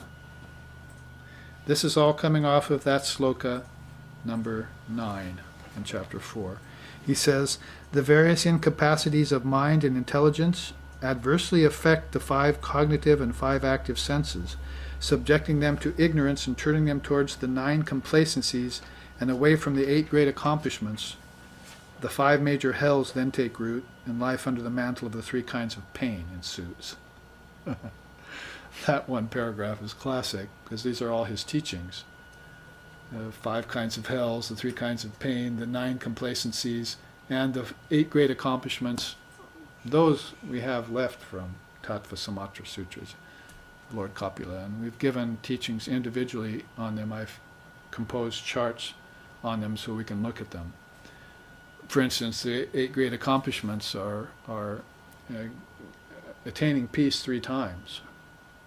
Peace on the outside, peace on the inside, and peace transcendental. Shanti, Shanti, Shanti. If you can do that, then they feel the 3 great accomplishments. And then the 5 lesser accomplishments are getting a guru, studying the scriptures, taking to a certain path and completing it, getting friends and compatriots and so forth. You have this whole bucket list again of spiritual life attainment and what they call the great accomplishments. Nowhere in there is there anything about money, fame, worldliness. Nowhere in there. None of that's great accomplishment. And these are the things you want, because if you get these, all else will be added unto you in the right way, see, not in the wrong way that keeps going askew on you, keeps backfiring on you. So all else will be added unto thee. Great teaching by Jesus 5 or 6, 7,000 years later than Kapila. All right, one minute or so left. Let's look at, we could take this and just make a retreat out of it, really, sometime. We could take a Samkhya retreat, just take that one, those 4 teachings inside of it. But know that it's just bondage to sense objects. They're conveniently showing you what you should be wary of. Nature, attachment to nature, attachment to sense objects, but also attachment to conventional life, what Lexikson, our founder, called mundane conventional thinking. See? Mundane human convention, I think he called it. Complacency, basically, the Rajas Tamas kind of problem. Then, so about that he says, common people's involvement with the ordinary desires and needs of life breeds preoccupation with mundane existence, shorn of religious practice and spiritual realization. Shorn of them. Good and bad acts of stupefaction then follow. That's one of his teachings. There are bad acts of stupefaction and there are good acts of stupefaction. Marvelous, really. See? Let's go and take our army and create world peace. Kill people along the way, see. That's an act of good stupefaction. So people have all sorts of intentions. Let's dam up the river so my children will have a place to swim behind the house. But not even consider that downstream people are dying of thirst because I did. That's an act of good stupefaction. So when you think about good karma, bad karma, and mixed karma, then you know that area of mixed karma is a real knotty problem, you see. It's fraught with problems, people with good intentions, but no wisdom behind it. See, no foresight, no advanced thinking, no higher wisdom. Probably haven't even cracked a book like Svetashvatara Upanisad ever in their life. See? Cracked a book, expression. All right, so there's Ma Kali the destroyer with her sword of wisdom telling you, let's do away with these 3 kinds of bondages, be content and be free, which I want you to do for the next 15 minutes at your break. So we will return soon for the second half. Aloha and namaste.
we have returned to this classroom at SRV San Francisco, and we are in the midst of chapter 4 of the great Svetashvatara Upanisad, and we have looked at 9 slokas.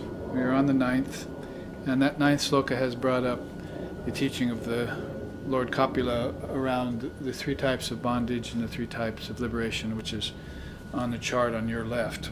And we have looked at the first half of that, that is how nature can bind us, how sense objects can bind us, which is really, sense objects are made of the gross elements of nature. Although sense objects here can also mean subtle sense objects, like things we get attached to in dream, that we dream about, and it's also a sense object. And then also money in conventional life. It's called dakshina bandha. Dakshina is kind of your due. You go to India, and sometimes you hear that, dakshina, you want some sort of recompense or some sort of payment. And so we looked at that, and we looked at all 3, and we looked at the 3 quotes that Lord Kapila gave us, all of them very pregnant with teachings, and that we will take up at another time. But we might turn the corner here and go towards those happier teachings of what liberates us. And it's an interesting teaching all its own when you get to that, because he declares that there's a liberation of wisdom, there's a liberation of detachment, and there's a liberation of transcendence. So right away you can see his deep thinking, and you could pretty much look at those as different avenues that people follow. Maybe monastic temperament might be more inclined to go the avenue of detachment or even transcendence, whereas the householder and other stations of life might be more attracted, the intellectual, and certainly the early aspirant attracted to the art of detachment, because they realize that attachments like are listed here, it's not just bondage to nature and sense objects, but it's also attachment to them that creates more bondage in a future lifetime. So they've realized that these attachments are very heavy weights on them, and so they like to hear the teaching of detachment. In fact, many people come to the teaching of detachment before they come to the teaching of discrimination between the real and the unreal. So Viveka should really, ideally, be put first. That's, Vivekananda took his name after that to sort of go around the world, the nameless one, and so, I guess I'll take that name since I need a name. Vivekananda was it, the bliss of discrimination between essential and non-essential things.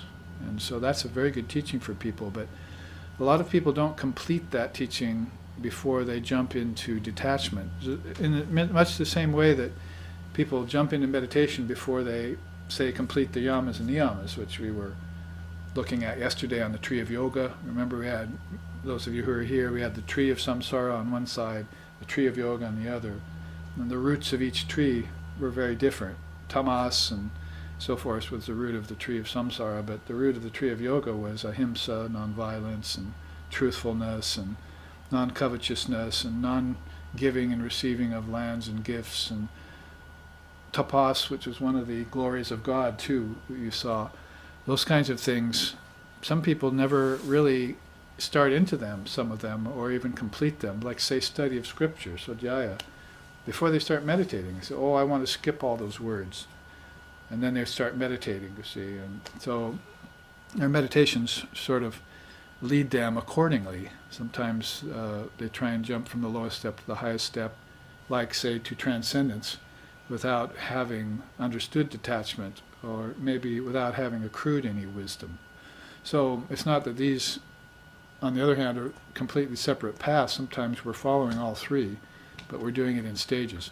I would say it especially applies to the intermediate and advanced aspirant, someone who's been into the teachings for a long time, or someone with natural intelligence that can understand quickly, and it doesn't take them a long time to comprehend things. Doesn't mean it's not good to take a long time to manana, to roll them over in your mind, because you might be missing certain elements of them that are very important and didn't occur to you before. So a quick understanding, a quick study is a good thing for the intellect, but it's also good to take time and look back on things and ruminate, contemplate, like a cow chews its cud. You want to chew that wisdom with the mind for a long time to get the most out of it. So I would say that is a sort of preliminary teaching around the three kinds of liberation. It's more important to know that these things will lead you to liberation, not so much which one do I need to take, because as I said, you might be practicing all three at once, or you might be practicing two of them and heading for the third, because the liberation of transcendence is a rare thing. Very few people think, oh, I think I'll give up this world, and and they do it flat out like that. There's always some sort of what Sri Ramakrishna called monkey renunciation going on. They think I'll give up the world, but they really still have desires there. So they try and give it up, and it doesn't work, and they go back to the world. And it sort of ruins their trajectory that they're going along, ruins their step-by-step process, which actually Sri Ramakrishna favored very much. He wanted you to go step by step and not jump steps. And there was no shame in it, and there was no indication that you were lower or at a lesser stage simply because you did that. It's actually ideal to fill in the stages step by step. And slow growth makes for a more substantial statement in the long run. One of the first things I ever read of any kind of wisdom in a book, I clipped it out, put it on my bulletin board as I was a teenager, before I got into Vedanta in this lifetime. Slow maturation makes for a more substantial statement in the long run. It's sort of a kind of a Vedic-like clip. So to mature, again, over time is the idea. So you may be headed towards the liberation of transcendence. So let's look at these liberations. All of this coming out of that study of the 9th sloka in the Svetashvatara Upanisad about everything being an emanation of the Lord, yet people get caught in the emanation and don't see the Lord itself. And they get caught in the Maya. And they don't, once they discover Mother, then they discover Mahamaya, the great Mother. Then they have these kinds of liberations, and she will help you with her sword of wisdom. So about the liberation of wisdom, it's called Jnana Mukti. Mukti is that key word in Vedanta. You could also use the word moksha. Mukti or moksha are very key words in Vedanta around true freedom, what we would call not just freedom of a vacation or freedom from the kids or freedom from, even the freedom of taking a retreat away from the world for a few days or going to a mountain cave, but actually a kind of absolute freedom that the soul feels when it is free of all trammels and all weights. It's really attained something marvelous. He says about it, with knowledge of the components of the non-self brought about by the study of the chain of universal causation, the full expansion of wisdom duly manifests, and cognizance of the distinction between Prakriti and Purusha dawns on the mind. The elimination of pain is the result. So you want free of your sufferings and your pains, then study the chain of causations. I had him up here yesterday in the dissolution of the mind stream chart, and it's what this book is about. Pretty much takes the chain of causations called the 24 cosmic principles, and it lists them from inner to outer and from outer to inner. In fact, here it is. Sancharaha prati sancharaha. There is a chain of transition from unmanifested Prakriti to manifested Prakriti and its evolutes, ending in the grossest evolute called earth. There is also a reverse transition of evolutes, ending in dissolution back into unmanifested Prakriti. So everything is marching out from unmanifested Prakriti through intellect, mind, ego, subtle senses, gross senses, subtle elements, gross elements, in fives, marching out. That's what he means here by, if you want to gain freedom from suffering, then knowledge of the components of the non-self brought about by the study of the chain of causation will get rid of your suffering. That's what Patanjali promised, and that's what Kapila promised, and what he delivered. And what Patanjali emphasized later by meditating on air, earth, fire, water, and ether, rather than just swimming in it or enjoying the heat or looking into the stars, actually meditate on the actual elements themselves in all sorts of ways from all sides. And that was yoga's addition to the Samkhya philosophy, the expansion of it in yoga. But back to Kapila's time, he was very adamant about that will bring the demise of your suffering. Why? Because you're living in doubt around how things manifest. You don't know the secret of manifestation, that is projection. Isn't that what the sloka said here? You know, Lord of Maya projects everything, even yourself, is a projection. If you're a power of God, as if within the other chart, a power is a projection from a source, right? So you're a weapon, but the arm is actually doing the wielding. So Shakti is here, but Shaktiman is the wielder of the Shakti power. So that's, what's animating the Jivatman. Prana isn't the only thing animating him. That's just animating his body and nerves and appetites and so forth. But Shakti power inside, is doing the more quintessential manifestation, if you're aware of her. That's why Ramakrishna said, I do nothing. I'm like a marionette on 5 strings. And she pulls the strings, moves me everywhere. I do nothing of my own. So 5 strings, figure it out. See? All the sets of 5s that are moving us at different levels. So very important that we stop there and take that quote apart a little bit. There is a chain of causation from unmanifested prakriti to manifested prakriti. There it is. Great mind, intellect, ego, mind, subtle elements, senses, and gross elements. And then there is a reverse transition of the same back to their source. That's how important nature is to us. When we look at the importance of nature in science, or the importance of nature in biology or in anthropology and so forth, nature is its own reality. See? And there's no other reality connected with it.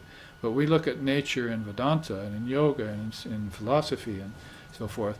Nature takes on this very great significance, but we keep it in the category of the insentient.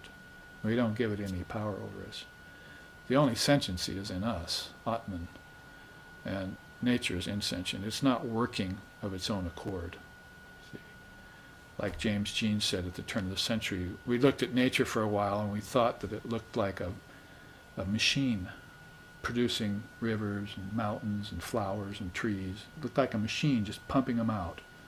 But when we looked closer, we thought we all of a sudden understood that it looked more like a thought than a machine. That there was a source behind all that production. That was intelligence, you see. There's the intelligence right there, the great mind. And there's your intelligence right there that comes out of the great mind. So this is here we are, 20 years later, and I'm still harping on it. How important is the cosmology to know, and now also to know that it reverses its transition. Evolution, involution. There's not just evolution. And nature didn't start by itself, out of a big bang or some physical energy. It had a source in the mind. Everything here is a thought. And it's just been concretized. Thought has been concretized into an object. If you make that connection, then you know what he's talking about here, back 10,000 years BC, when he's talking about 24 cosmic principles, their transition and their return. Buddha later, 3,500, 4,000 years later, said, that's the river that's going around. That's Kala Chakra. That's the wheel of time that Kapila was talking about. He's just defined all the elements in it. What I'm telling you in this age, in my age, the Buddha age, is that you better get out of that river and look at it for a while. Because when you get out it and look at it happening back and forth, you'll want off it, like I did. I got off it. And I named myself the Buddha. At the end of his life, he said, there's one thing you can call me. That's the Buddha. I am intelligence. It's like saying Shivaham Shivaham, right? I am that most intelligent one. There's many things you could say about me, he said, but one thing that I could tell you to say about me, I am the Buddha. I am the awakened one. So that awakening happened by getting out of the river of time, space, and causation, this river, this ocean. And when he withdrew with it and sat on the banks, he saw everything coming around again. And when he saw everything coming around again, then he knew it was all cyclic. Bingo, nirvana was on him, you see. As soon as he found out it was all cyclic, he was free. Or he was penultimately free. Why do you think Kapila is saying here? With knowledge of the components of the non-self brought about by study of the chain of universal causation, the full expansion of wisdom duly manifests. Pain, the end of pain is the result. Pain is caused by ignorance. Wisdom gets rid of it. Do you remember Krishna said, thorn in your flesh, get another thorn. Take it out. Then toss them, both. When you're done with knowledge, it has to end in truth, you see. So knowledge and ignorance are a duality you don't want to play with for very long. But come to find out that both thorns are off the same bush. And that bush is this eternal cycle of things, you see. Knowledge and ignorance are in them, continually cycling.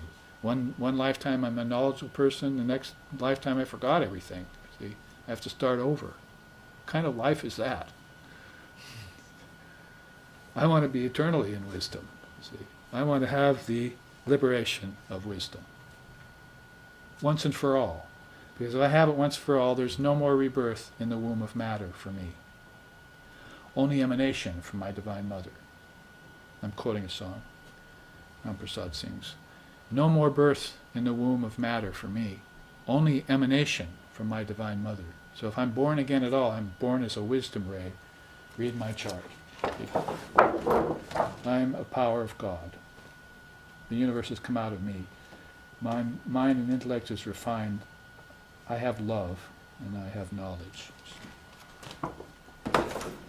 All by knowing the chain of transition in and out, how it goes in cycles. And when it disappears, that it's still there as unmanifested prakriti, pradana. All worlds, all things, all objects in potential. They all went into seed form. They never died. They were never destroyed. You can't destroy something that's not created. You destroy your dream tonight, it returns. Destroy a clay cup, it still exists as the thought clay cup. Commit an act of violence, and the person you killed or the race that you desecrated is still there in your mind, haunting you. You can't destroy anything. It's not a matter of thou shalt not kill. It's a matter of thou cannot kill. Why are you creating more karma for yourself and not getting any satisfaction of even killing? See, you can't even get any satisfaction from killing. Most people find that out in prison. I teach in prison. Those people who have committed that ill, that transgression, have told me, I didn't get anything out of it. I thought I would feel good, But for a conscious person, it doesn't feel good. It haunts them.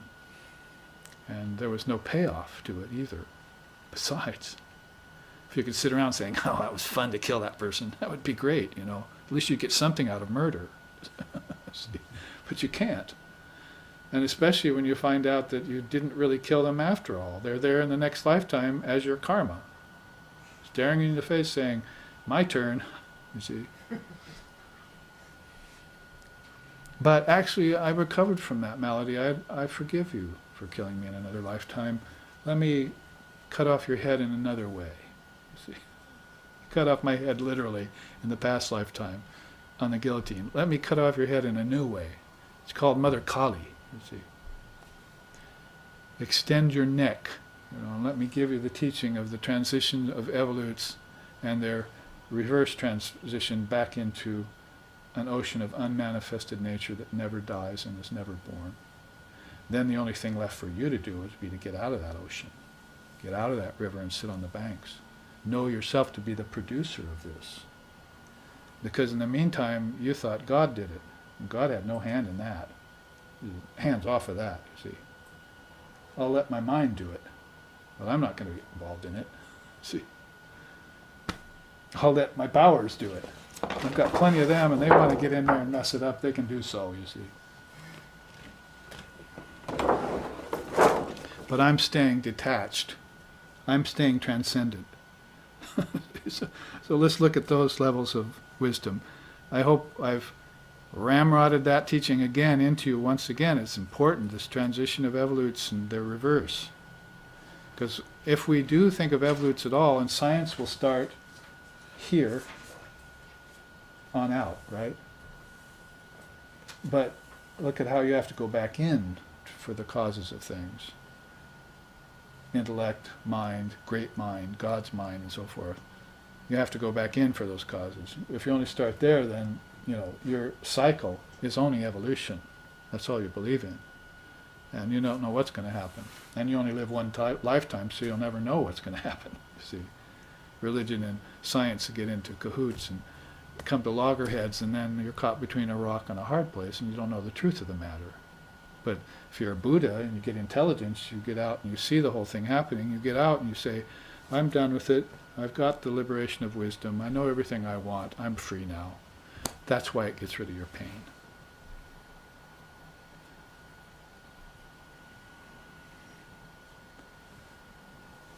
And precious little else ever gets rid of your pain. See? Other things for a little while, but knowledge for good. Knowledge, higher wisdom will get rid of your pain for good. Even in life, if you deal with disease and death and so forth, that pain will seem like nothing to you in knowledge, as it did when it felt like in ignorance. Let's look at Vaitrishna Mukti, the liberation of detachment.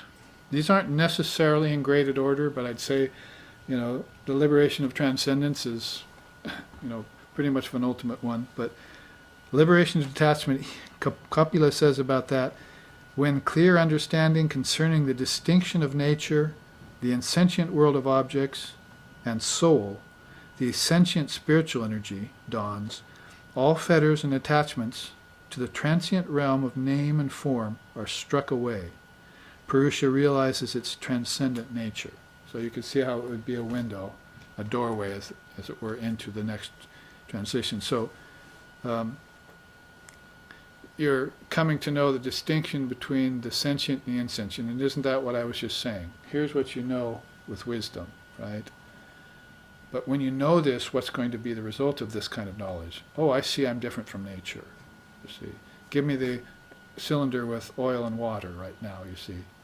And I will shake it, show you how they mix for about 45 seconds, and then water and oil separate. So nature and soul do not mix, not for good. They associate, then they separate. And that is a kind of oneness that's not a green coconut oneness, where it's all one mass with no layers. When a coconut ripens, it becomes 5 layers, with a little thing rattling around inside called a kernel, that's the Atman. It's not associated with the 5. That is, it's not identified with it. But the kind of distinction you want to make is this healthy distinction that I'm not form, that I'm not matter, that I have no name, that I have no form, that I'm birthless, deathless awareness, that I'm timeless, that I am the Atman. I am Atma Brahma, or I am my Father, or one. That's the kind. You separate yourself away from nature. So this first, see, you get the wisdom of what's going on, know its evolutes and its involutes. Then the conclusion you draw from that is, oh, I see, I'm the sentient soul, Purusha, and that's Prakriti, and never the twain shall meet. Or if they do meet, they'll meet only in association, not in attachment. because otherwise I've got this to deal with. Bondage to nature, bondage to senses. There's nature right there. There's senses right there. And bondage to conventional life, you see. Prana, basically, that's what I was saying. You're bound to life force. You want to have life force. You want to enjoy. Whether they're healthy enjoyments or unhealthy enjoyments, you see, you still want to enjoy. So you're still manipulating the life force. But when you use the life force to gain wisdom, detachment and transcendence, then your mind is free. See, that's the pure mind we're talking about. Atman will be a matter of course. It will be staring you in the face when you purify your mind. Otherwise it's veiling, it's distorting. See, avarana, vikshepa, tamas, rajas. You're thinking yourself to be a finite being instead of an infinite entity, you see. You're thinking yourself to be insentient, but you're actually sentient. Every quote I've given you from every chart today, go back on it in your notes and meditate on that. That's manana. Hear it first and then meditate on it, and you put them all together and follow in the footfalls of the ancient rishis. Each one of these charts is a footstep. And it's the way they saw it at the time they lived. And these were great conscious souls. These were no slouches. See.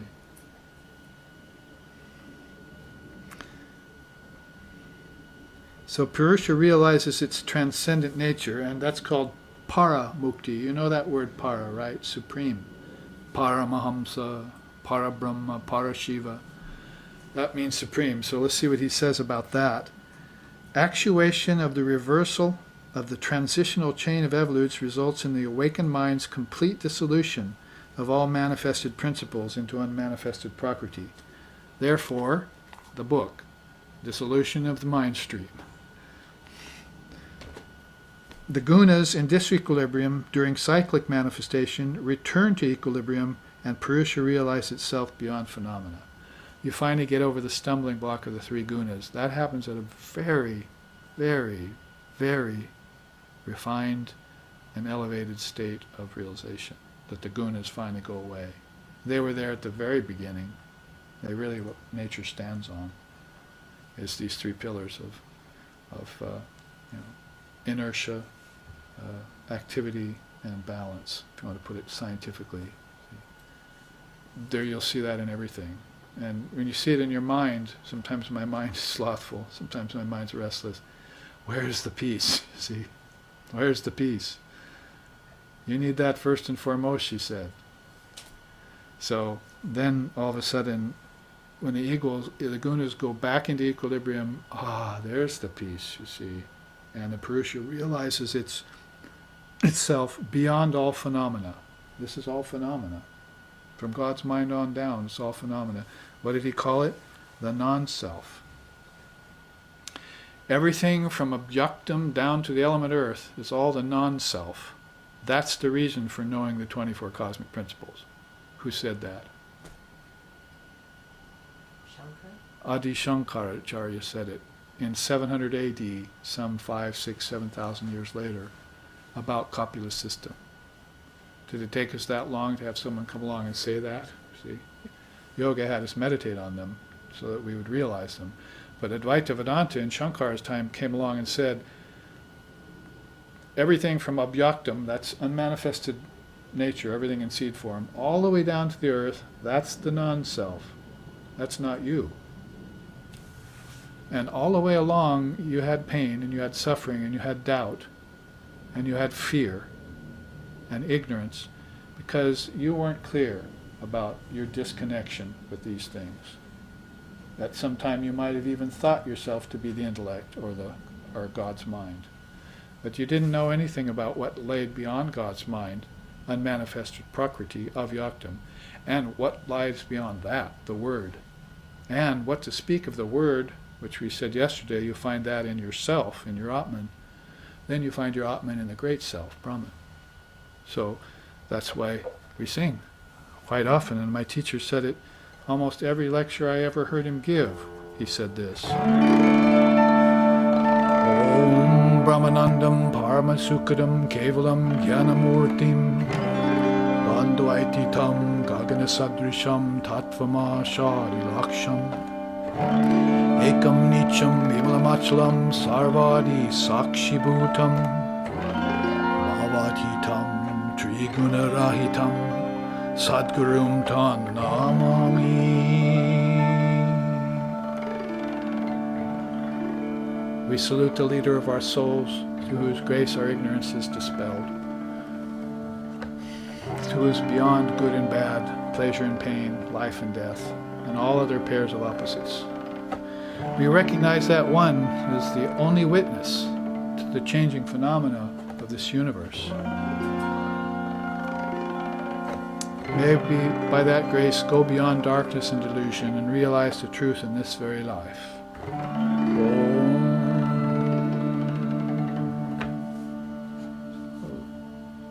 Beautiful, you see. The witness of all phenomena, the leader of our souls.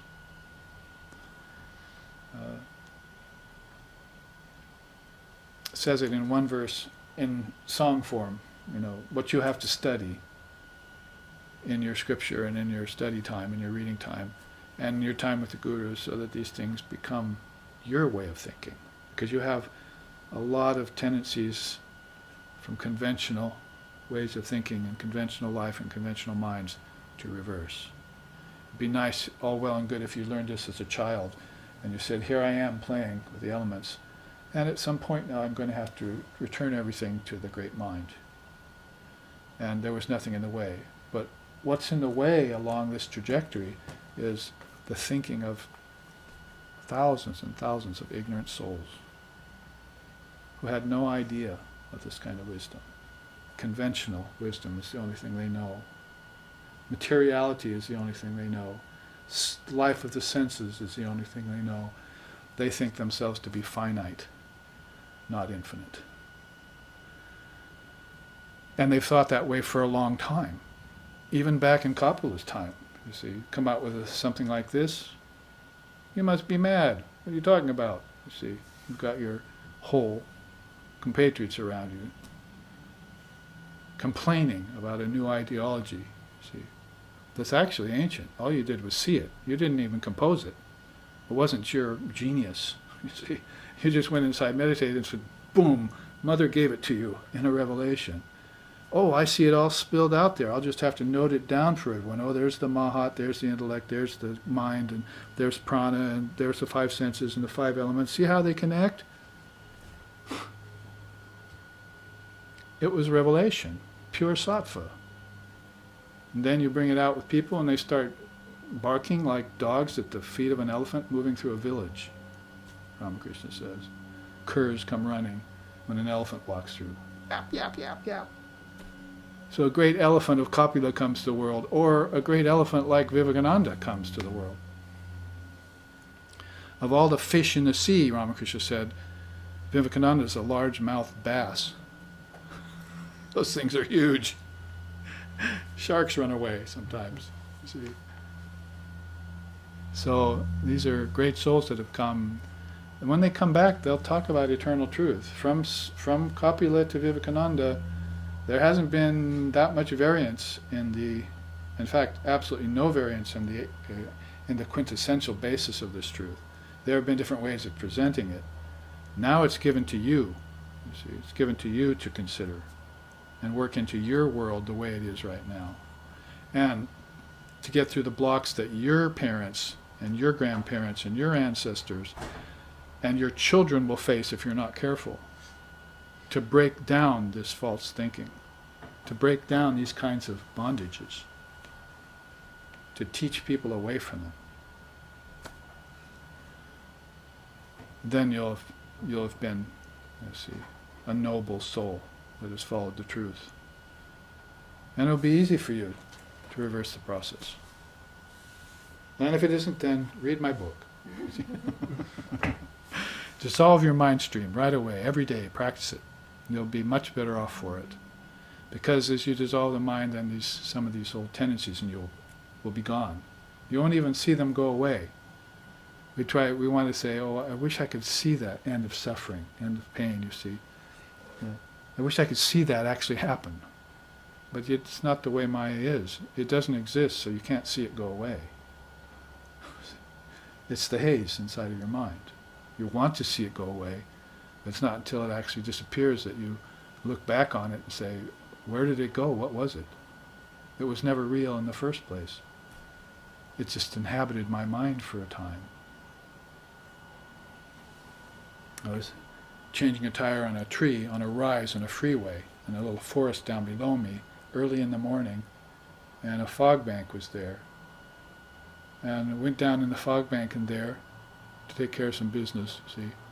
And then I was in the fog bank, waiting for the tow truck. And then basically I couldn't see anything.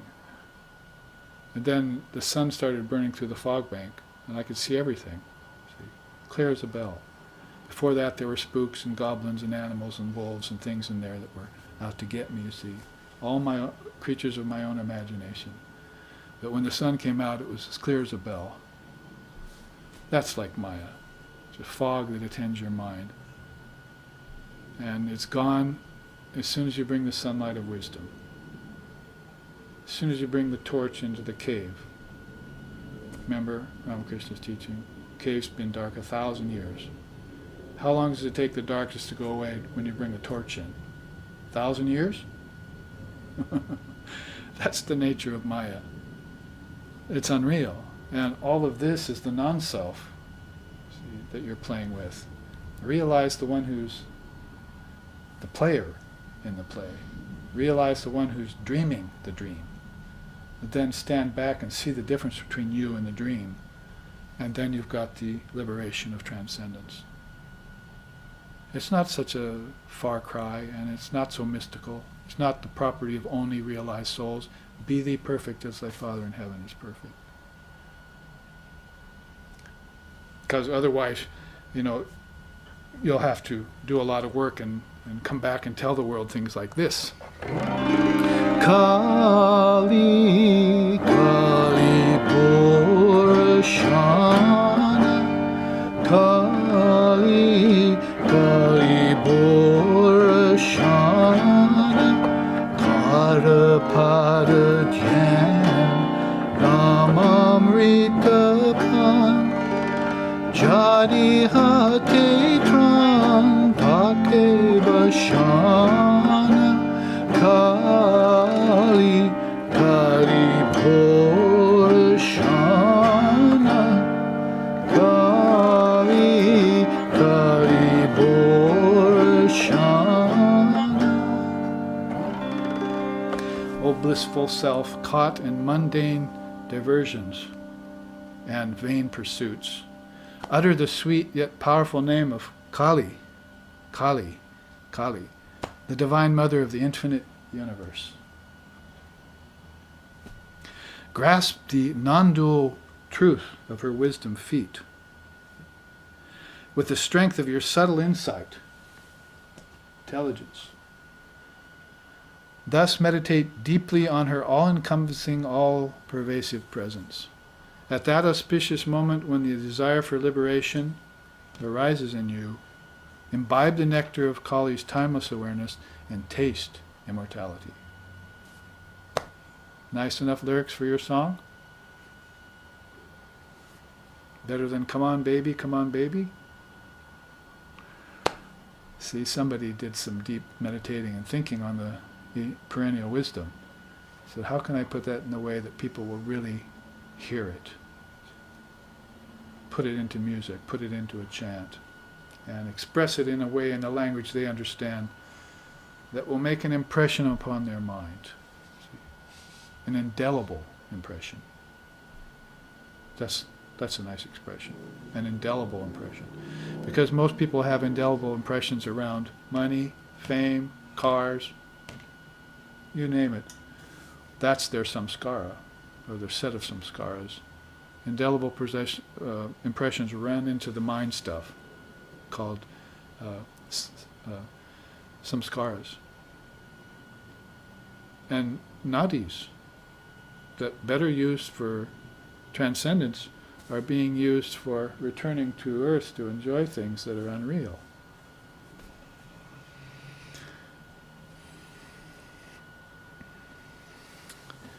So, I think we've taken everything on that chart except this. Yeah, we took that final chant as well, that final sloka. And in the time remaining, which is just about 25 minutes, I will take you through the rest of this chart. Basically, the only thing we haven't pointed out, because we've been revolving around the iceberg, is this sky of awareness and the sunlight of non-dual reality upon which the iceberg has its existence. So therefore you have this idea of the transcendent reality. What happens when you get the liberation of transcendence? Then you become a knower of Brahman, and you have nirvikalpa samadhi, nididhyasnam, lakshagunam, nirvikalpakam. After you've heard the truth, considered it rightly, put it in place, and nirvikalpa samadhi is supposed to be the result. That's the highest liberation one can attain. Complete non-duality, Advaita. That will become the future religion of all of humanity, Vivekananda said. Advaita will become the future religion of all humanity. The belief in non-duality that destroys and escapes all superstitions and all emotionalism and sentimentalism around religion and philosophy. Will become the living religion of however long it may take. Now, Hiranyagarbha is another word we can look at. There's the Mahat, the great mind. Sometimes you call that Hiranyagarbha. That was a very early term for the God's mind. It's called the cosmic egg. We're thinking of everything as a kind of egg, everything held inside it for potential. And Hiranyagarbha also has a connotation of a shining egg, something that shines with light that's inside of it, like a sun, Swayam Jyoti, shining by its own light. Moon doesn't do that. See, it borrows. But the sun has its own light, so it's self-luminous. And so that's the way you think about your Purusha as compared to Prakriti. Purusha is a sun that has its own light. Prakriti borrows from you. See, its light, like a moon.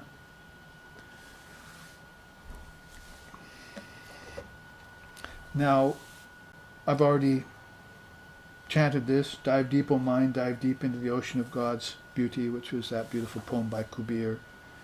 And we've talked about Ishvara's role, because we looked at the 6 powers and 6 treasures of Ishvara just now in the previous chart. So the only thing left here is this quote here, which is also a good addendum to this whole teaching, and actually a good conclusion to it too. It said, all that is perceived by the senses is finite. All that is beyond the senses is infinite. From the infinite the finite has come, yet being infinite, only infinite remains. Who can recite the Sanskrit to that? You probably know it. Om Purnamadam Purnamadaha Purnamidam Purnam Mudachyate Purnasya Purnamadaya Purnameva Vishishyate. From the infinite the finite has come, yet being infinite only infinite remains. So infinite trees, infinite rivers, infinite waters, infinite leaves, yet it's finite in nature. So where did that finitude come from? It came from the infinite soul, Purusha. So Purnamadaha Purnamidam Purnat Purnamudachyate Purnasya Purnamadaya Purnameva Vishishyate. That word Purna means full, full, full. So when you start here at the liberation of wisdom, then you're saying, I'm ignorant. When you move here, you're saying there's a distinction between finite and infinite, and I need to find it out. When you arrive here, you have arrived at the infinite. You are that. Tat Tvamasi. That thou art. So that's sort of a sequence of liberation that happens in Kapil's way of thinking. And these 3 bondages, you might have noticed, are also very connected together. nature and the senses, well, sense objects and nature always have a love relationship with each other. They have a long-standing romance. But it's not as long-standing and as important as Purusha Prakriti. That's been a long-standing relationship too. And at one point Purusha is going to say, I divorce you. I divorce you because I want to go back to my true nature, which is formless. There's not two of us here anymore. There can't be two sheriffs in one town, as they said in the old westerns, right? So I divorce you, form, name, time, space, suffering, karma. I'm taking my leave now, and I'm going into the state of absolute oneness, which is my true nature. Indivisibility. And the liberation of transcendence occurs. So all of these have a very deep connection with one another, and they cycle. That's on the individual level. That's our own problem, right? Our senses, the objects, and conventional life. But this also has a cycle to it that's on a cosmological level. This is individual principles, this is cosmological principles. We have to come to know them really clearly so that we can begin to liberate ourselves. The word liberation is not a very good one, by the way, because it means I was once bound. But the soul's never bound. Purusha is never bound. It's ever wise, ever free, and Shuddha Buddha Mukta. See? Ever pure, ever wise, and ever free. Shuddha Buddha Mukta. That's what he said about it, Kapila. Purusha's ever free, never bound, as Vivekananda was to say it later. So finding that out is working your way beyond the personal, the interpersonal, to the interpersonal. That's beyond the individual to the collective, beyond the collective to the cosmic, and then beyond the cosmic to absolute reality, your true nature. Timeless, deathless awareness. And that would summate a kind of Samkhya-oriented second half of this class that we're having on Svetashvatara Upanisad. You can see how a later Upanishad borrowed pretty heavily from Samkhya too. Again, that sloka that we just took apart with two charts. The Lord of Maya projects the Vedas, sacrifices, spiritual practices, the phases of time, all religious observances, and all that the Vedas declare, and the whole world, including ourselves. It's a big sentence. All of that is projected by the great mind, God's mind. But as that happens, all become bound in Maya. Very few of the souls who can say, oh, look it, it's just a chain of evolutes and a chain of involutes. I think I'll go out with it. Oops, I forgot that I'm supposed to go back. I'm just going to stay out. Case in point, you see, bondage to external things. Lifetimes of bondage. People who think in terms of bondage. Bondage is the norm. Have you ever heard the scientists talk about reality? With them, it's all relativity. Where's the mention of reality here? You're so good at, looking at opposites, then why aren't you admitting that there's an opposite to relativity too? Where there's a void, there has to be a fullness. Purnamadaha, Purnamidam, Purnat Purnamadachyate. Everything's full. Nothing's born, nothing dies. Get over it. And get over your fear and your doubts along with it. And be free.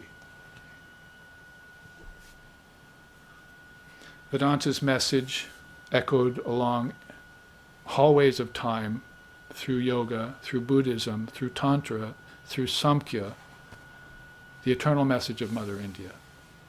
I pay my obeisances to her and to all the great seers and sages that have come forth and disseminated that message to us all the way down to the present time. And through my own glorious teacher, Swami Seshananda Maharaj, and our founder here at SRV Lexics. And here on Ramakrishna's birthday, we salute them all. And here we will end with a Vedic chant to cap it all off.